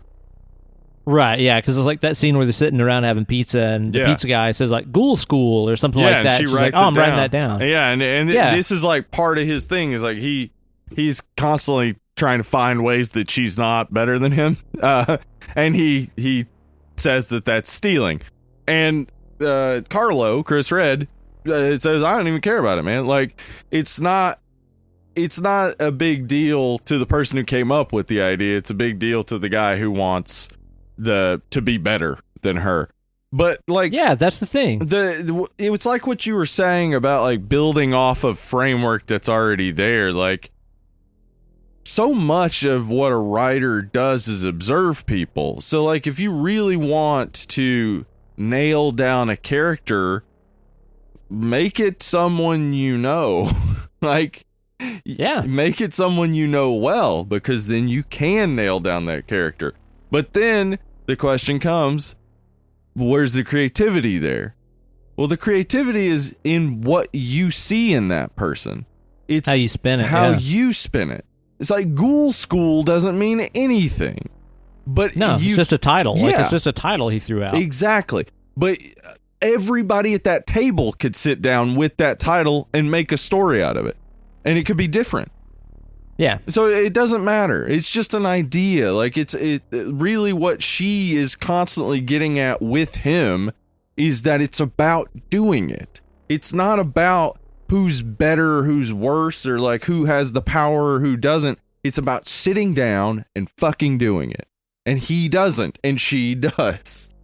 And she, like a true, from what I understand of most creative people that I've known in my life that are artists or musicians or whatever, like, she's constantly farming everything around herself for inspiration. Yes. I mean, that's even kind of like what gets her into deep shit at the end of the movie is like, she's been writing down in her notebook there, like, ideas for a story based on what was happening with them that night. Yeah. And this Fragile Fred guy and all this stuff. Like, I think that the struggle that he has is that he sits down and just waits for ideas to pop in his head, whereas Right. she's looking around all the time, just farming inspiration from whatever's there. It's like she's never off. Yeah. And I think that most people that are uber creative are like that too. They're never off. Like, Right. there's never work mode and not work mode. It's just on all the time. Yeah, because And he doesn't get that. And that's the thing is, like, I mean, there is an element of success that is randomness when it comes to creativity, and it is how your brain works. And Yeah. if your brain works in that way, where not only are you looking for things in your daily life, you're always seeing them. It's not even that you have to look for them. It's just that you see all this stuff around you and you write it down and you remember it. And then when you need to say, recall it, let's say you want to tell a story where you're in a cabin out in the woods. You have that memory and you have these notes you wrote down and you can recall that actual experience and write how that was. That is what writing is about observing and then conveying that through language, music, visual imagery, whatever it is. Mm-hmm. But he just can't seem to get that. No, like, he is nothing but jealous and envious of what he sees as someone living an easy life and living their dream and stuff. Yeah, and she obviously, it is not easy. She's doing so much. Yeah, I mean, she's on all the time. Yes. Like, she's never not in writer mode. Yeah. Ever. So, like, but he's never like, that's the great thing. I think what's really good about this Fred character, about how he's written, is his inability to see below the surface. Like, we see that a few times in the stories where she's trying to, like, apply some depth to the story, and he'll be like, well, but it's more like it's just scary, Yeah, exactly. Yeah, it doesn't have to be some kind of subtext or anything. Yeah. Like, she is capable of doing these things, and he just doesn't have it. Like, he doesn't like, he has some talent for sure, because as you said, like, he's doing these impressions, he's like really good with his face. Like, I think, like, when she says you're an actor, like she's trying to push him away. Like, she's trying to be like, you do have that talent, you seem to be good at that, like, do that, because you're not good at this. That's true. It's not like the movie just shows him as this, like, worthless, functionless being. He's just not really working on the right things that he's naturally got. Yeah, he has a talent for acting that is shown throughout, but he sees that as, like, childish. Like, when he does the troll character, Like she like pushes him into doing something, and then he does a character he did as a child, which, by the way, most creative time of your entire existence is your childhood. So like, yeah, good place to go back to for things if you're looking for some inspiration. But like he reverts back to childhood, to that creative thing, but he's still not like as an adult, and it's like he's worn down by all these other things. Like he's worn down by his job, he's worn down by this terrible relationship that he's the problem for sure in the relationship. Not sure exactly how to deal with his relationship. He's got some issues, this dude. Like, yeah, he's got he tried to make a difference between a protection order and a restraining order. Yeah. And I don't know if there is much of a difference. Is there? Yeah, I have no idea, but he's just really explaining it away to make it not sound like he's at fault here. Yeah, so his old significant other has a protection order against him because he called her a couple hundred times, sent her some really bad letters, and threatened to kill her. So he's not a good person. Like, even if we try to find his talent, which he does have, he's just not a good person. And I think like we get that he recognizes that at the end, where he just wants her, like he falls onto that poker and he wants her to just finish him off. Like, he gets that he's been the problem. He just wants to die. He doesn't want to deal with the repercussions of being shitty.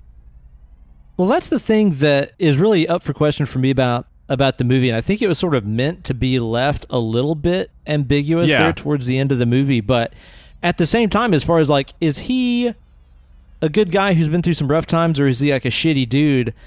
There's little things if you watch the movie that really tip you off. That's just like, oh no, this guy is just kind of a shitty, entitled dude. Mm-hmm. Like, whenever the driver is dropping him off earlier on in the movie, and she drops him off at the house, he's like, oh, I don't have any money for a tip. Yeah. He pays the pizza guy in cash later. Yeah, like he so does he did have money. Yeah. There's little stuff like that that kind of tips you off. And like you said, there's all this really vague thing, all these vague things going on with like his ex-wife. Yeah, and whether that sound like really familiar stories of dudes that I've known in real life talking about their matters with their significant others and stuff. Yeah. And usually, if you're phrasing the story that way, usually you were the shithead from my experience. Yeah. You run into one asshole, you ran into an asshole. You run into assholes all day, you're the asshole. Like, that's the case. Like, he's the problem. He's the asshole. He's the issue. And he I guess just pities himself more than trying to work on himself. He sees everyone else as getting everything handed to them, and just sits and has pity parties. And I mean, it is, without a doubt, he's writing a character. Josh Rubin is writing a character that is this stereotypical white guy that just... Yeah, see, like, not knowing anything about it, I was like, is this an autobiography? Because, like, I hope not. No, it's that would not. Make this guy it is horrible. not. No, Josh Rubin's great dude. Seems very funny and a good guy. So, this is definitely, like, reflecting some of that, like, toxic masculinity, just white privilege type of stuff. Like, he's the epitome of that. He kind of got that incel vibe. Right, and she even says that. Like, what are you, an incel dude? Whenever he's like he keeps freaking out, and the thing is, like, she's being, like, this just blows my mind. He is getting a intimate, one-on-one writer's workshop with a best-selling author, and he never seems to recognize it. That's the thing, dude, and I've known so many artists and creatives and musicians and stuff that are the same fucking way, that find themselves around people that are doing what they want to do, and all they can say is, you're so lucky. And it's like, really? Not luck. Are they? Not luck. Not luck, actually. Yeah, it's funny how often luck and extremely hard work come together. Coincide. Yeah. Yeah. I mean, like, there are some There's exceptions, yes. There's some bits of luck to it too. Sometimes it's you got lucky to go to high school with the right person or know the right person or whatever. Sometimes there's luck to it, but more often, even when there is that luck to it, you have to, at the moment the luck hits, be talented. Like, that's true. When that door opens, you got to have something. Yeah, it's not like I'll wait till the luck hits, then I'll figure it out. You got to work at it till it hits. And it may never hit. You may just have to drive and drive and drive until you make it work. There's nothing outside of hard work that's going to get you there. And he's definitely living in this fantasy where it's just going to come to him. And that's how he thinks it has happened to others. But it seems that way, yeah. But then I think the introduction of Carlo is what kind of drives him mad, because Carlo is a pizza guy who, without even knowing what they're doing, tells a better story than he has told thus far. That's true. Yeah, he just kind of jumps in and is immediately like into the story. He's like, "Yeah, I like horror movies. Let's tell a horror story or whatever," and is just right there with them without even trying. And again, probably because like Carlo doesn't have the expectation of, I'm a writer, I need to write an amazing story that goes all these places. He's like, I'm just going to jump in and play. Yeah, he just loves pizza. Like he says that. Like you think I'd be tired of pizza, but I love our pizza. And then he's even got like a pizza watch. He's just a pizza dude. He likes pizza. I love the pizza watch. Yeah. That was really good to me too. He's just into pizza. Like Carlo don't give a fuck. That's the best thing though, is that he doesn't have any expectation. He doesn't have anything there except raw talent. And he's just letting it out. He's a good storyteller. Yeah. He's not overthinking it. He's just getting in there and playing. Yep. Again, there's that like childlike thing about creativity where it's just like, I don't know, just get in there and just try to keep up. It doesn't matter that he's there, essentially playing with this best-selling author that's one of his favorite authors and stuff. He's just going to get in there and play and not overthink it because he doesn't identify himself as a writer. Therefore, there's no expectations for him to write greatness. Yeah. He's just going to get in and have fun. Yeah. I think a lot of maybe what they're getting at here is, and this is not an advantage that women or people of color have, it is something they have to deal with constantly, is the intimidation of the world. Like, the world is against them. It's set up against them, or at least this country, most countries, I'd say the majority, are set up against them. So they have to face the world every day. So when it comes time to exploring their creativity, if they push out something with talent, they fucking go for it, because who do they have to be afraid of? The world is against them. Now you just have a few people listening to you. It's like, so what? Like, what are y'all gonna do? Nothing. It's there's no intimidation here. And that's something that I wondered about the movie as well, is the fact that like this guy who's just a totally seemingly average, straight white dude, has so much less material to draw from than a woman and a person of color. Right. It's like, well, he's probably had a lot less scary experiences in his life. Yeah, and so it's a lot less real to him. I mean, she is playing like her first story basically takes his story and makes it uniquely interesting. Like, instead of a scary dog man, which is an entire genre that already exists, what if we have a scary dog? A small dog. Scary dog of a man. Grandpa. Yeah. Like, what if throughout there's tension building instead of the tension being, there's going to be a werewolf? Like, she is able to make his stuff better each time and really like improve any ideas he has and stuff. Like, she has so much more experience with fear. And because of that, the stuff he does that would normally be intimidating, she stands up to and is not intimidated by.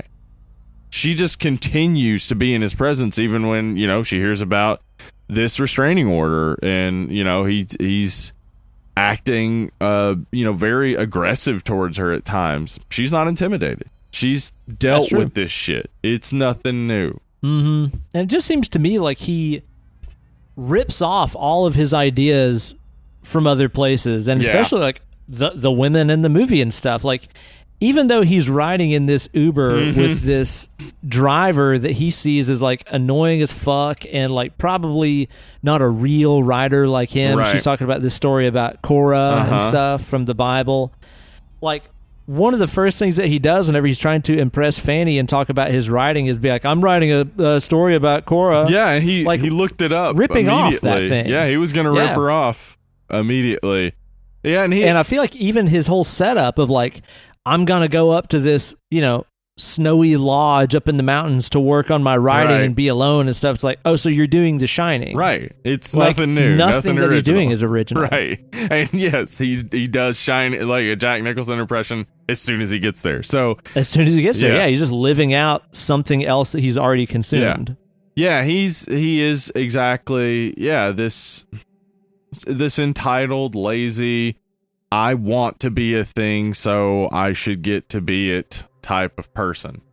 And Yeah, that's like where that that's message where he that our fails, parents yeah. gave us of, you can be anything you want to when you grow up. Like, it kind of goes wrong when Yeah. you're just sort of your average shitty dude that's like, well, I want to do this, so why am I not the can. best at it already? Yeah, well, and it honestly, like, the system is kind of set up for them to succeed anyway. So, like, this is just a guy who already has a job in advertising wanting more. Like, he's not even content with the job he already has. And we see Carlo later content to just have a job. That's true. He asked him where he went to school, and Carlos says Oxford. Oxford.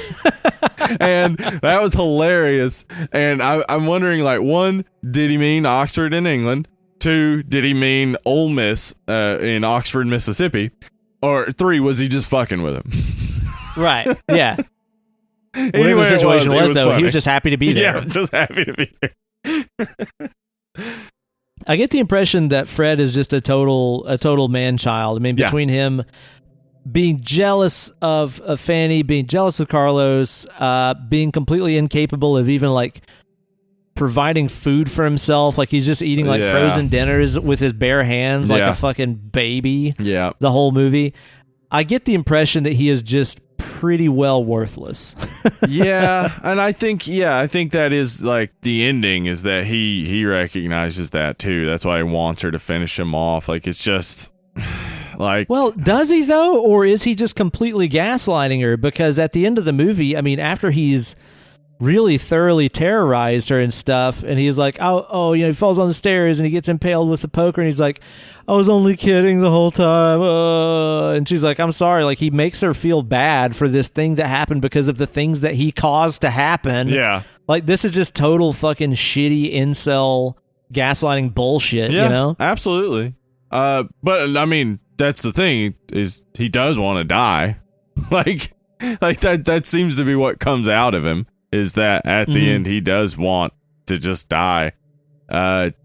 He does end up dying slowly, and that's interesting too because as she like decides she's not going to kill him and starts walking away, he says you win, which is a reference back to the beginning where it's like scare me, like he's saying he's scared now because he's gonna die alone slowly. Oh, shit. Yeah. See, I was just thinking it was like, oh, if you win, I'll give you your notebook back, like what he said earlier. But yeah, I think you're right. I think that goes back to you win the entire contest because here I am dying alone. Yeah. And you win. It's interesting that you watched Frankenstein because this, I think, also is building off of the story of how Frankenstein came to be with Polidori and Shelley and all Mary them Shelley, sitting around telling stories because it was the year without a summer, completely dark during the summer, and they were in a summer home with nothing to do, just raining, and they started telling stories, That's right, and yeah. Frankenstein came out of it, as well as the first vampire tale, The Vampire by John Polidori. So it was a fruitful, big night, scare me type of. I think they did it over a course of a few days. It was like, we'll do this. They separated, went and wrote their stories, and then came back. Yeah. Yeah, but like, Still, though. I think there. Yeah, it was a big week for sure. I think they were doing some of that, and also The Shining. You know, writer going away to write and then not really getting any work done. I mean, that is something we kind of get from Jack Torrance. Is, you know, how much of a writer is he? Like, Right. never really writes anything. Mm-mm. Yeah. The thing about his character is, like, even though he is, I mean, as we're saying, so like shitty and so pathetic and creepy and entitled in a lot of ways, I mean, he has moments in this movie where he really is Funny. a damn fun. living cartoon character. Like, initially I found him like really annoying and just irritating. Yeah. And then every now and then, man, like, he does stuff that is so just animated. Yeah. You know, like, he really is embodying these characters and stuff that he's acting out. He almost comes across at times very like Ash from Evil Dead 2 Yes. to me, and that it's like, oh, you're a living cartoon character. I could actually see him playing it in an Evil Dead movie, maybe doing some Ash He's stuff. got like kind of the patheticness of Ash in the first one, right? But then also got, just the zaniness of part 2. Yeah, that could work. Wow. Consider that, anybody out there casting an Evil Dead movie. Josh Rubin, for your consideration. I'll tell you what, though, the thing that really like brought me into all these stories and stuff that we're getting through the movie, you know, as well as just the excellent storytelling bits, of course, by Fred and Fanny there.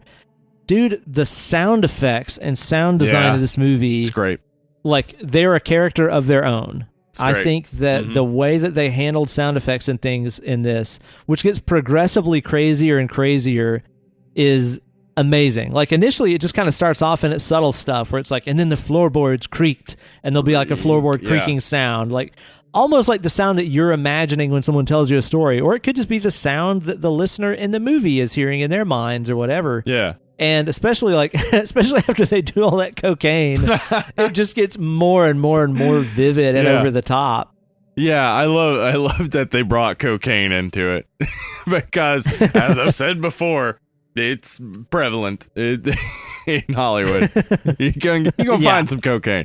So you gotta find some. Yeah, that is really fun and funny. Like, just watching him also like slowly get drunker.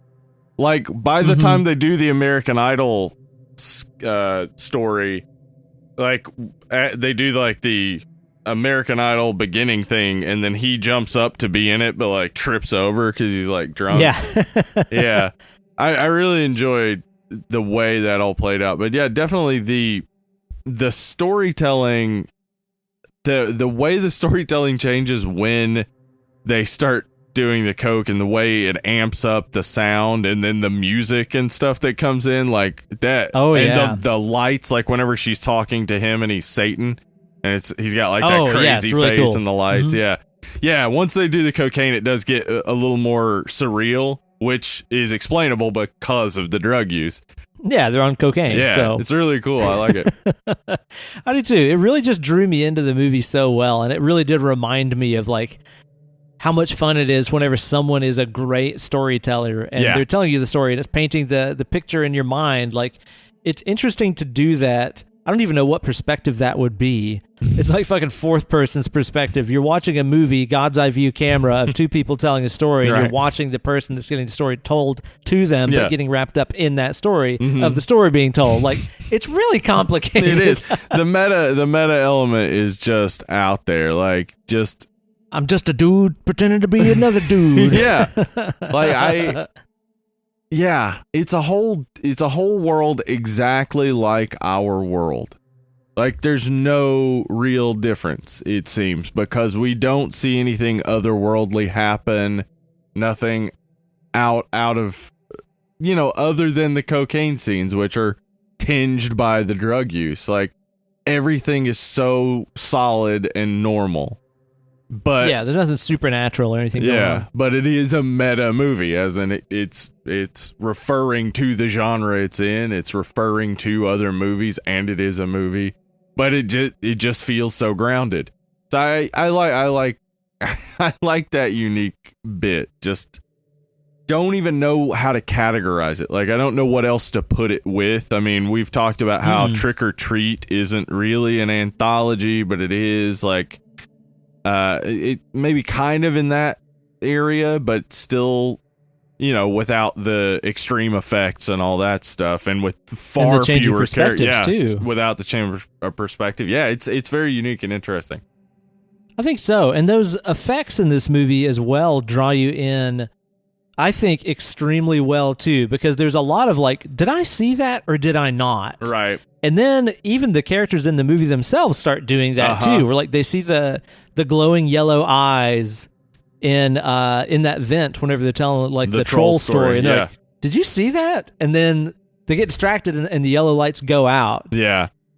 It's really cool. And there's other stuff in there too, like where he's telling the werewolf story and like the werewolf hand creeps up at the top of that railing. Really good. I didn't know if the movie was going to go in a direction where it turned out that he was a monster or something. I didn't really know where that was going, but I was like, that's really cool that they showed me the hand. And then you realize like, oh no, that was just in her imagination. Yeah. There's like one scene in there too where she has fangs for like a split second when she's talking about the zombie vampire. Yeah, you see them a couple times for a split second. It's when they're behind the couch. Yeah, it's when he has shot her in the story, and then she starts coming back to life.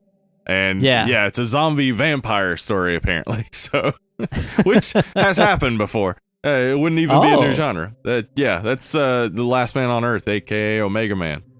Oh yeah, that's right. That's right. And there's also like the shadow of the wolf and stuff like that on the wall. Like, it's just cool really stuff. Cool you do like the hand puppets for like the trees and shit. I like the little detail that when they try to come up with another job that people have, that they don't really get what the job is. Like, because that is true, so true of writers. Like, they'll be like, and she works in an office. It's an office for shoes. It's like, okay, whatever. Okay, that's a job. They make edible arrangements, and like they constantly refer back to it, like, but they don't know what it is. It doesn't seem. They're just like, they make arrangements that are edible. It's just like they're baskets that are edible. Arrangements. But that's like so true of writers. Like when they're trying to think of other jobs, unless it's a job they've had, they have no idea. It's just like, and then they go there in a suit. And you get a check, I guess. I don't know. I think that's how the world works, right? Dude, the editing in those storytelling scenes, too, was something that really drew me in because I felt like there was so many creative ways that they edited that, especially when one of the people in the movie was like playing two characters talking to each other, the way they chose to do some really quick cuts from whenever they like change character voices and stuff. I thought a lot of the editing was just extremely well done. And like, here's the thing, man. Editing is the effect that doesn't cost money. Yeah. Yeah. And especially with all the programs now, man, you can do stuff so quick and just get so many different looks at something so easily. Editing is an art form that, like, if you can master it, you don't need a huge effects budget. And I'm sure the budget for this movie was nothing. Yeah, I couldn't find a budget either, but I can't imagine it was too high. And if it was, it just went to the actors and director. Like, great. Because there's like 4 people in it, and it's basically just one set and a few exterior shots, like for the bookstore at the very end, and the car right at the first. That's about it. I actually think, like, I was thinking about it. I watched it just before we started recording. I was thinking about it from a budgetary standpoint, like, I'm pretty sure whenever he like opens the door to the basement and says nuh-uh, like that was a good like horror movie sort of in joke. Like obviously you don't go in the basement, but it was also like, well, it costs money to light a basement, so we're not going to go into it. There you go. We're not even going to show you what he saw because that would probably cost money. Yep. So just open the door, nuh-uh, close it. There you go. You've explained why they don't go in the basement. It's pretty crazy, though, like, what this movie did with so little. I mean, with basically no characters, with basically no, variety in sets or anything like that, no budget for anything. Man, it still kept me really, really interested and really fascinated. Like, by the time that they got done with their first round of, scary stories that they're telling each other, I was like, I think we're like 40 minutes into this movie, and not really all that much has happened yet, but the time is flying by. Yep. Yeah, but I mean, like, it is like 45, 50 minutes in the movie where Carlo shows up. So, like, Yeah. yeah, and it flies. It really does. They tell 3 stories in that time, and we also get like, they're long. Yeah, and we also get like the introductory bit. So, like, a whole lot happens in that time, but again, not a lot happens because it's just 2 people in a room. Yeah. I think this would make like great material for a small play. Like this seems like something that would be very easy to take to the stage. You could definitely take this to the stage. I'd love to see this as a musical. Oh, hell yeah. I mean, it's already got a musical number in it. Yeah, and the music is by Elegant 2, who have 64 music credits on Bob's Burgers, so you know they're badass. You can't argue with those numbers because the songs on Bob's Burgers the best are the best. Yeah, absolutely. The fucking best, man. And this song is Again, great, Bob's Burgers too. is the best. Yeah, yes, it is the best. This song is great. Let's shut 'em up, then cut 'em up. Like, she's talking about killing children. It's so fucking awesome.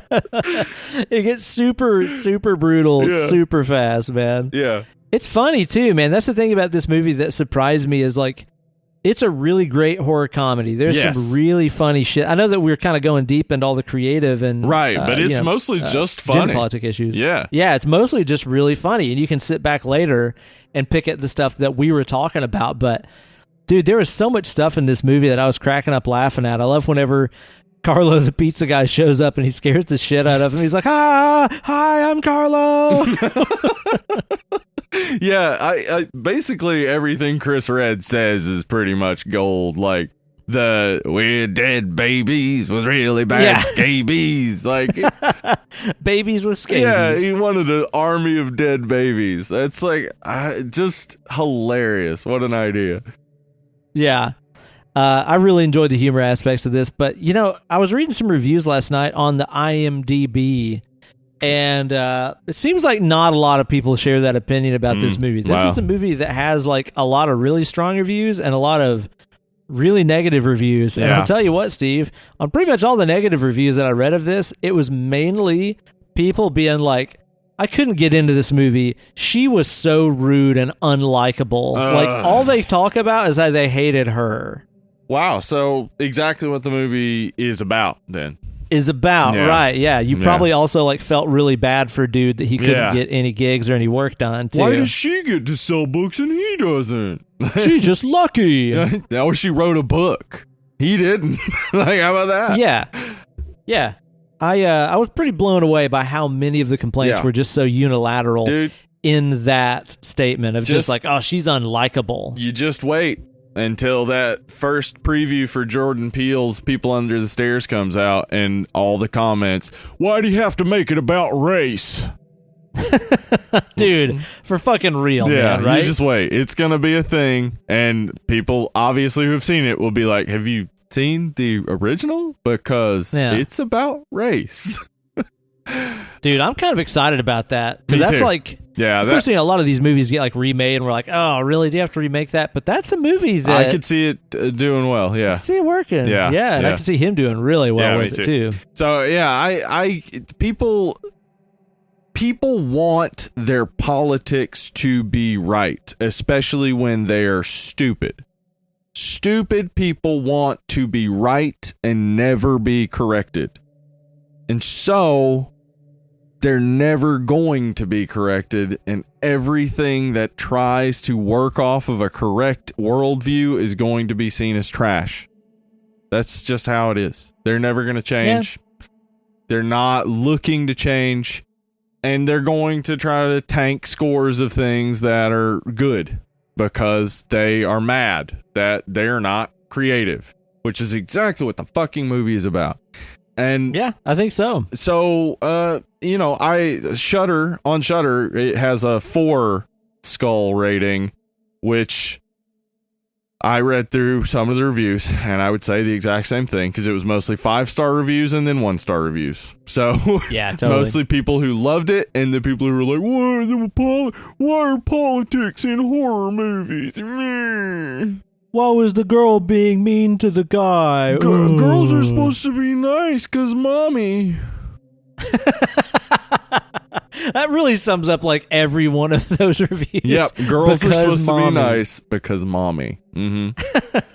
Yeah, that's sad, but it's also like kind of proves the point of the character. Proves the point, yeah. Kind of proves Fred's character is a legit character that needs to be dealt with. Based on a true story. Yep.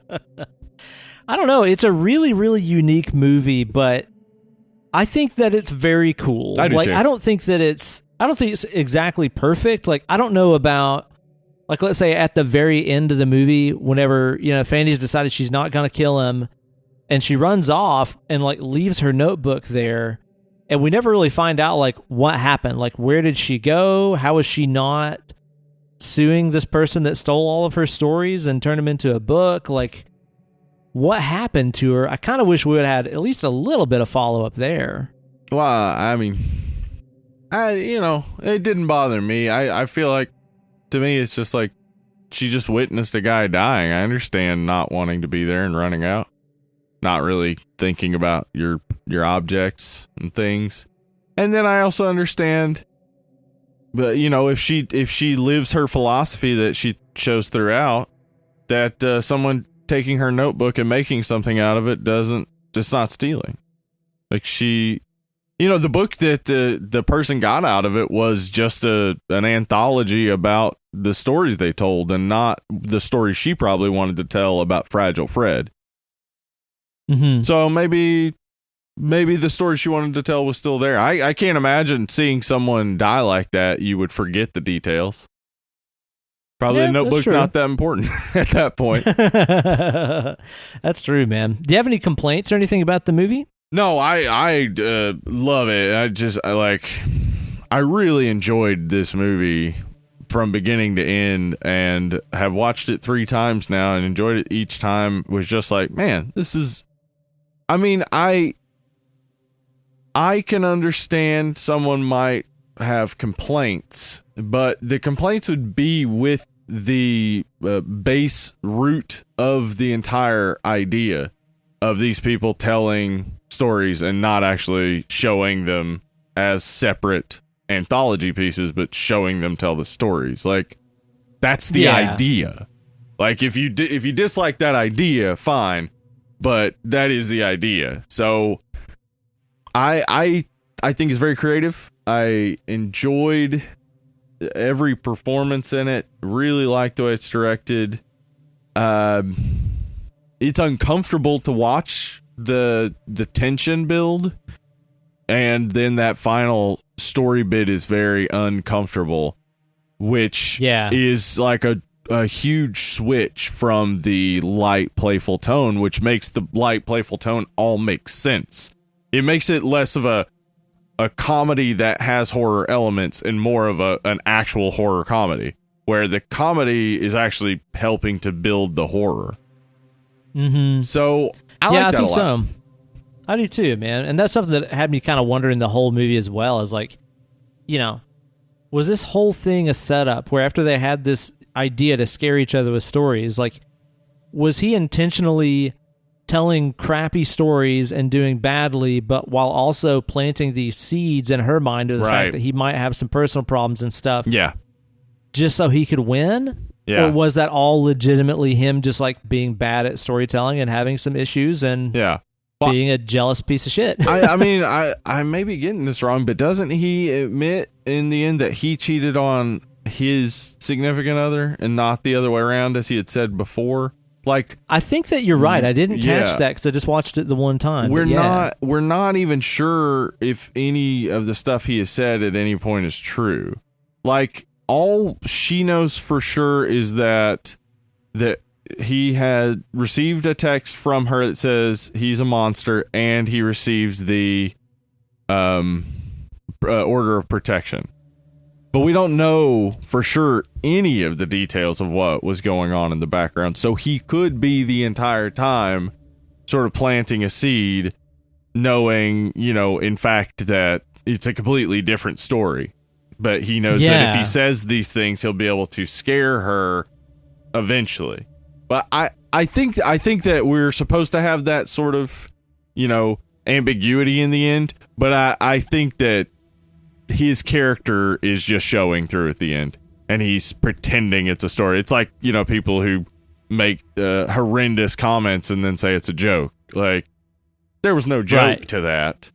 You just wanted to make a horrendous comment and then have an excuse. Like, yep. So it seemed like in the end he was really wanting to kill her and used the storytelling as an excuse. That's what I think too. Like, it is left a little open, but that's exactly what I got out of it. Yeah. As well. It's just such a unique movie. It is. Like, it requires a little bit of work from the watcher because, I mean, you got to use your imagination to enjoy these stories that they're telling, because they're not showing you anything. They're showing you two people in a cabin making silly faces and doing voices. Like, it requires a little bit of work on your part. For sure. And I think that that's awesome. I do too. I mean, it's like that goes back to the grand tradition of telling stories or having a story read to you from a book when you were a kid. Like, your imagination has to do a little bit of work to make this good. Yeah. But I think this movie took a huge risk in doing that, and it could have turned out absolutely horribly with subpar actors that didn't understand what they were doing. Like, oh, dude, like there's a number of multiverses out there of versions of this movie that are fucking horrible. I think you're right. Like, this like was just a confluence of really good writing, directing, and acting coming together on a project that could have easily been terrible, but turns out great.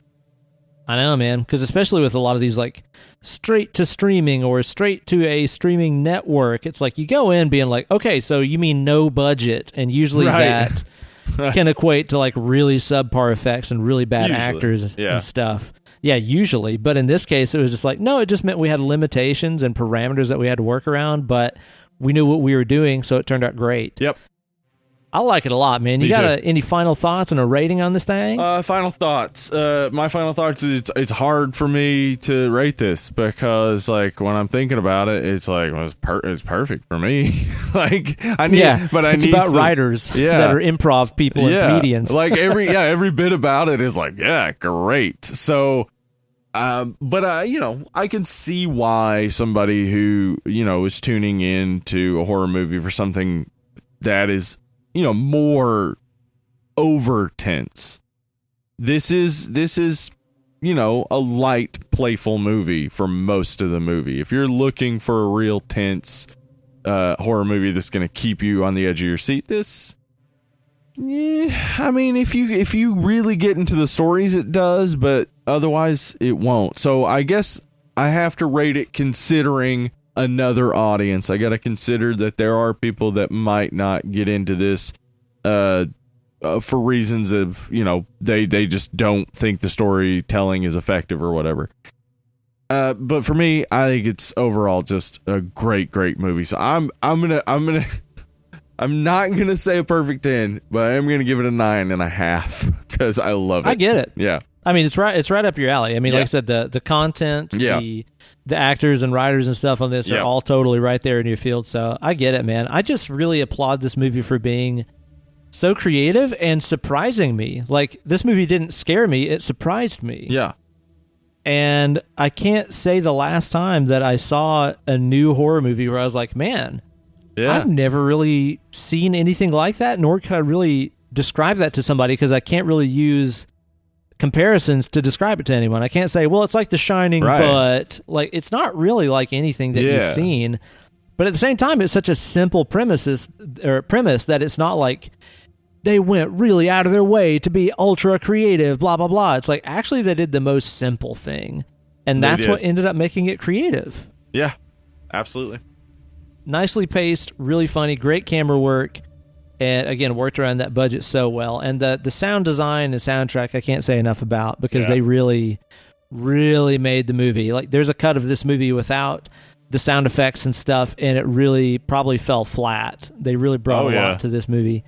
I enjoyed it. I mean, maybe if you're not like a person who does creative stuff, maybe this would not hit at home with you as much as it does to us who have spent our entire lives making stuff, maybe, but for me, I loved it. And I think I'm going to say I'm not going to go quite as high as you. I think I'm going to say that this is like an 8 for me just because it's so fucking creative, man. Hell yeah. Man. Really, really, really enjoyed it. Way to go, Josh Rubin. Way to go, Scare Me. Great stuff. Way to go, Shudder. Well, Steve, we found ourselves in the throes of the month of November. You know what that means. That means November. Uh-oh, it's that time of year where we just got to cover ourselves a vampire talkie picture, and we decided that this year by putting up a little votey poll over on our Facebook group. Steve, where can they find that Facebook group? Facebook.com/Dead and Lovely. Yeah, we just had the vote. We had 4 options, and the clear winner was A Girl Walks Home Alone at Night. Blah. No contest. Now, is this a prequel or sequel to Home Alone? I can't remember. Let's see. I think it's a sequel spin-off type of thing. Yeah. Okay. All right. So be sure to watch Home Alone and listen to the Home Alone episode of our show that we did. Yep. Around Christmas time a little while back. Yeah. That's a mega episode. You don't watch Home Alone, you'll never get A Girl Walks Home Alone at Night. You'll be like, wait, what? Yeah. Huh? Where's she going? Where are those robbers at? Where's Kevin? Stuff like that. So be sure to tune in next week and dig into that one. It's going to be fun. I saw that movie probably like 3 years or so ago, and I really liked it. Me too. I remember thinking it was really cool and really neat, and just a totally different landscape than what you typically set a vampire movie in. So it'll be fun to revisit that one. You guys be sure to tune in there. Again, like I said earlier, rate and review Apple Podcast or wherever it is you can rate a podcast. Helps us out a ton. Support the show on Patreon. Give us your dollar papers. Yeah, patreon.com/Dead and Lovely. Head on over there. We take dollar papers. We also have shirts for sale. Just email us if you want a shirt. I'll get you a shirt. Yeah, get that body covered up. And also be sure to check us out on Instagram and all that stuff. Yeah, Instagram.com/Dead and Lovely. Head on over there. Instagram.com. I did it again. It's not, I mean, it is a thing, but like. You can do it that way, I guess. If you're a million. Instagram and Twitter, we're at Dead Lovely Pod. And also we're on Facebook.com. As I said, we also do a Friday night stream and chat where we, on the Discord, chat about a movie. This most recent week we did Spider Baby. Which, ooh, how was that? Okay.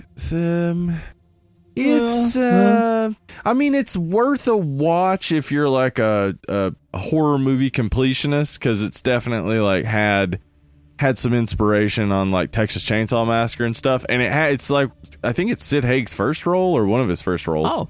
And it has some really good imagery, but it's also not a great movie. Okay. All right, then. But you guys can join in and hang out fun. And drink and chat. We had a great time talking about it, though. There you go, man. So, yeah, be sure to tune in to all that stuff. Catch up with us on the gram and all those other places. Thank you guys so much for tuning into this week's installment of Dead and Lovely. We hope to catch you guys next week. We hope that everybody is enjoying America. We hope that there is an America. Yeah, hopefully. When this episode airs. Yeah. Good luck, everybody. Enjoy the purge. Yay. We'll catch you guys later. I've been Uncle Ben. I've been Hollywood Steve. We've been Dead and Lovely. Catch you later. Bye.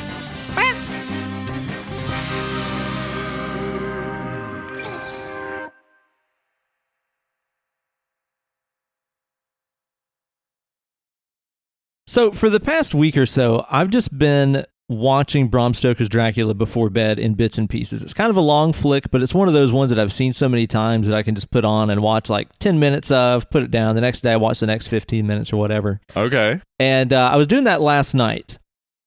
And I was in what I might refer to as an altered state of consciousness. I've heard of them.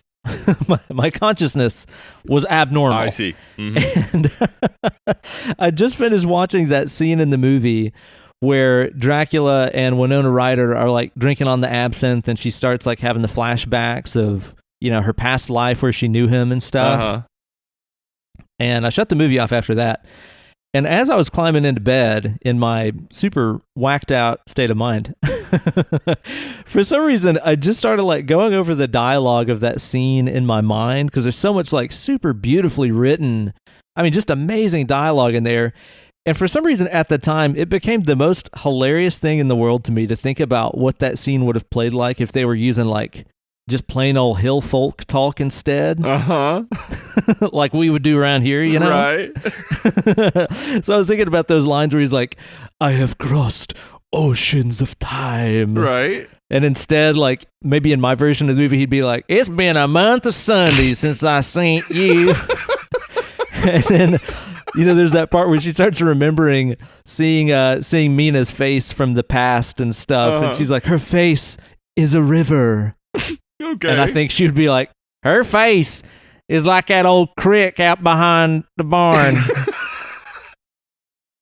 I think it'd play very well. And instead of absinthe, it's definitely moonshine. Oh, definitely. For sure. All right. So the shine's the spirits of the soul. All right.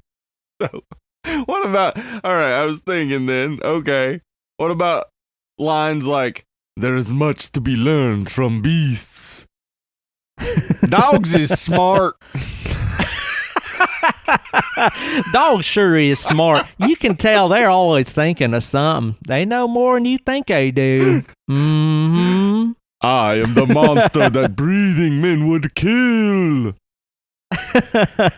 I'm that critter pit folks hunt for. Yeah, that's good. I like this. Instead of, I like it a lot too. And you'd get stuff like the beautiful music of the night. Listen to them, or whatever he says. Yeah. I think he'd hear some old cicadas and tree frogs and be like, would you listen to that there? Ain't that pretty? I think we just need to like redub the whole movie. This is something that needs to happen. Yes. We'll start with the trailer and then see where we go from there. Dude, don't even tempt me because I'm absolutely on deck with doing 100%. that. Patreon exclusive. Yes.